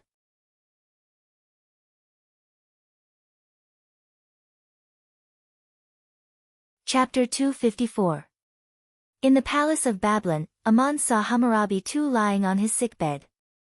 This old king was nearly 80 years old. He used to be very stout, but now he was very thin. The skin on his cheeks and chin were wrinkled and drooped. His eyes were sunken in, and his cheekbones and forehead had an abnormal red luster. Seeing this luster, Aman knew that this person was already sick. If he was an ordinary person, he would have died a long time ago. He had been relying on the various blessings performed by the priests to keep him alive. But no matter how magical the power of the magic was, it could only adjust a person's bodily functions to the best state. When these functions were exhausted, even the most brilliant blessings masters could not do anything. Hammurabi II was in a half-asleep, half-unconscious state. He lay there with his mouth half open, gasping for breath. It seemed that he was struggling to wait for something. When Aman walked in, he suddenly opened his eyes. A strong luster of desire appeared in his turbid eyes. His shoulders and elbows moved, as if he wanted to get up from the bed. The priests guarding the sickbed exclaimed in a low voice, "His Majesty is awake." Aman said softly, "Your Majesty, you don't have to sit up." As he spoke, he flicked his finger, and the abnormal blush on Hammurabi II's face disappeared. His face returned to its previous deathly pale color. However, his mind was completely clear, and he could speak clearly. Lying on the sickbed, Hammurabi II said in an old voice, "God, please forgive me for my rudeness. The pain is tormenting me like a poisonous snake biting my body. I can already feel that the poison has spread to every corner of my body. I can't get up and kneel before your feet. Thank you for coming here in person. I pray for your blessing. All things wither and flourish. The trees that lose their yellow leaves in autumn seem to die in winter. But when the earth returns to spring, they will be rejuvenated. It is said that this is the power of God to awaken all things. Dear God, please bestow this power on me. I will be your servant forever." Aman had guessed correctly. The moment Hammurabi II opened his mouth, he prayed to the gods to bring him back to life and restore his vitality. When Aman walked in, everyone in the room, except the king, knelt down before him, including Prince Banat and the chief high priest of the kingdom. The high priest was a little hesitant, but seeing that Prince Banat was also kneeling, he had no choice but to follow suit. Aman did not say anything. He reached out and pointed at King, who was lying on the sickbed. A faint layer of golden light enveloped Hammurabi II's body. The king's face regained its normal color. Miraculously, he found that he had regained his vigor in an instant, as if he had returned to the time when he was young and strong. He was so surprised that he jumped up from the bed and knelt in front of Aman, shouting in a trembling voice, "Thank you, Almighty God. You have given me a new life." When the others in the room saw this scene, they were shocked beyond words. Since ancient times, no one had ever heard of a god being able to bring an emperor back to life, but with a wave of God Aman's hand, he had truly brought the dying Hammurabi II back to life and back to life. Prince Banat's expression was very complicated. He was shocked, but it was hard to tell if he was confused or regretful. But Aman shook his head and said, "Trees wither and flourish, but there will be a day when they truly wither. The new leaf that sprouts every spring is not the same leaf that fell last year. A person's life will eventually come to an end. Perhaps the soul will be reborn in another way, but that will no longer be you, Your Majesty King. I did not give you a new life. You feel full of strength now.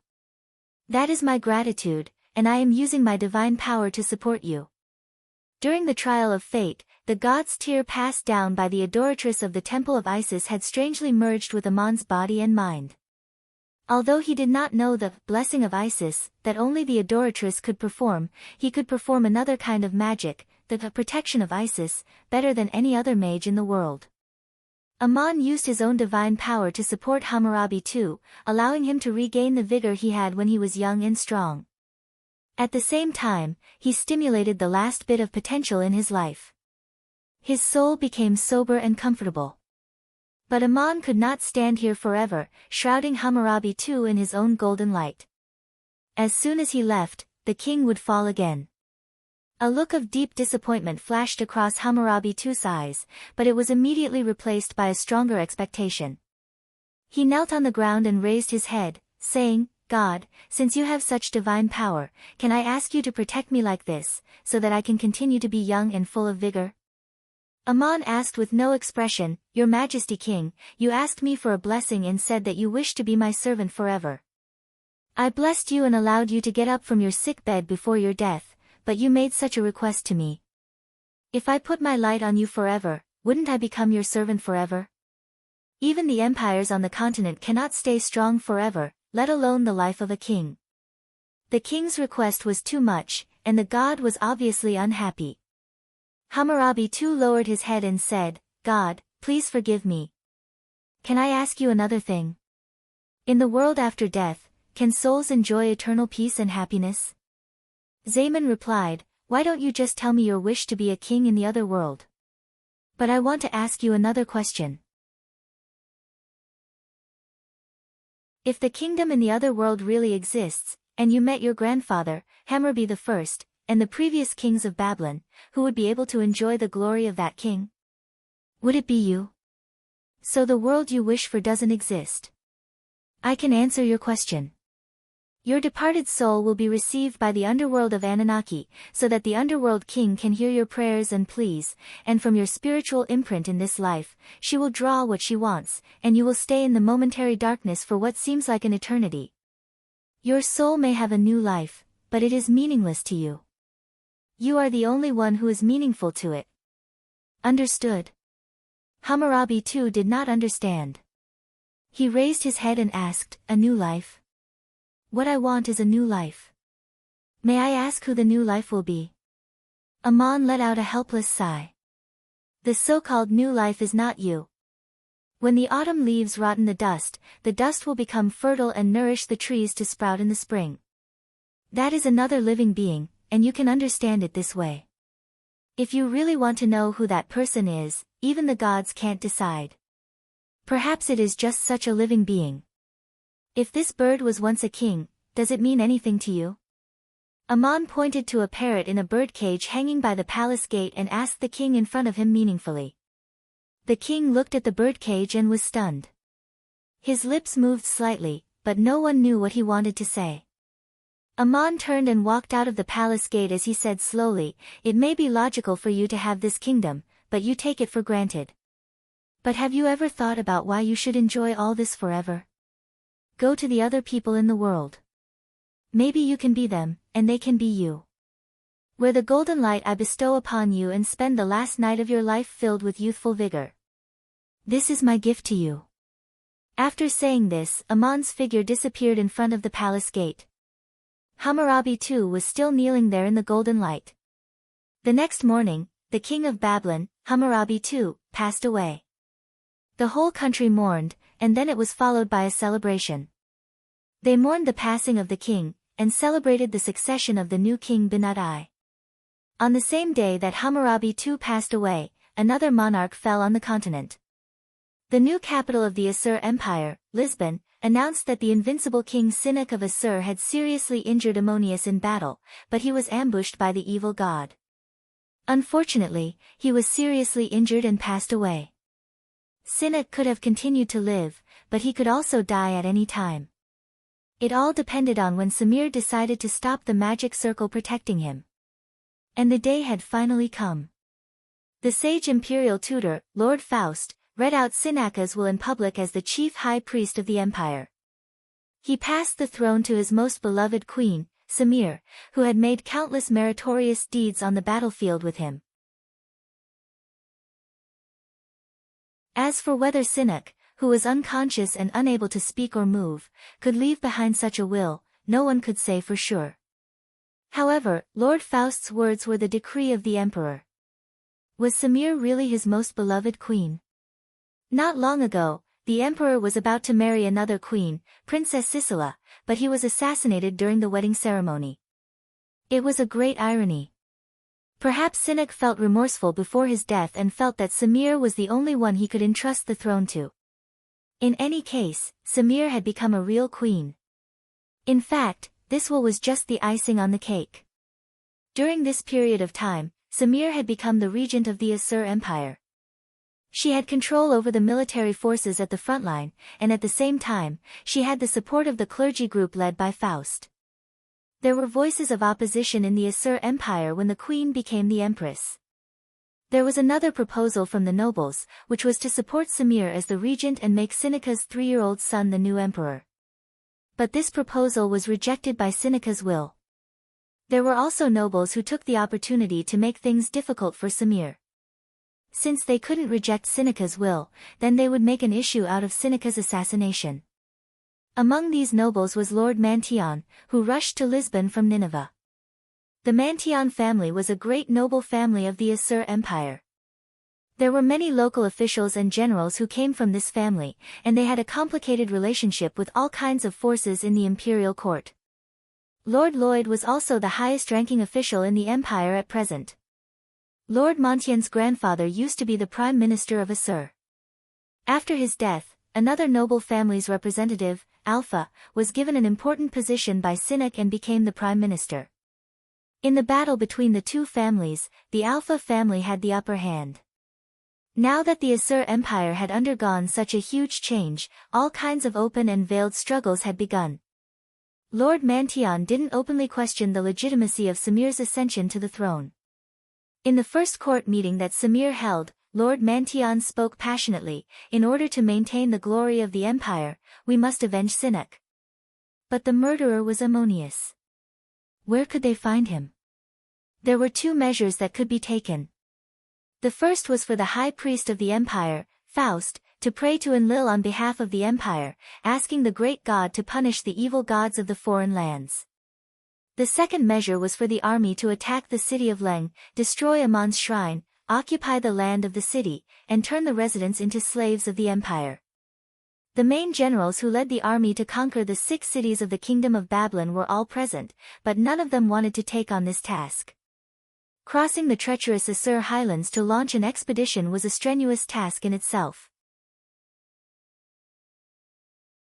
The non-combat losses of the army during the march were very high.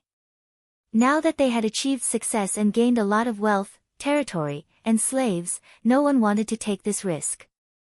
The battle between Enril and Valletta had already shown that this battle was not going to be easy. Nearly half of the giant legion had died.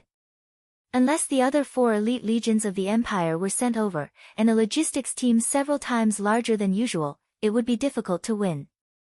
If they had to fight, it was best to send someone else. This was what the generals were thinking, but no one dared to say it out loud. Lord Montien's words were righteous, and even Samir couldn't refute him on the surface.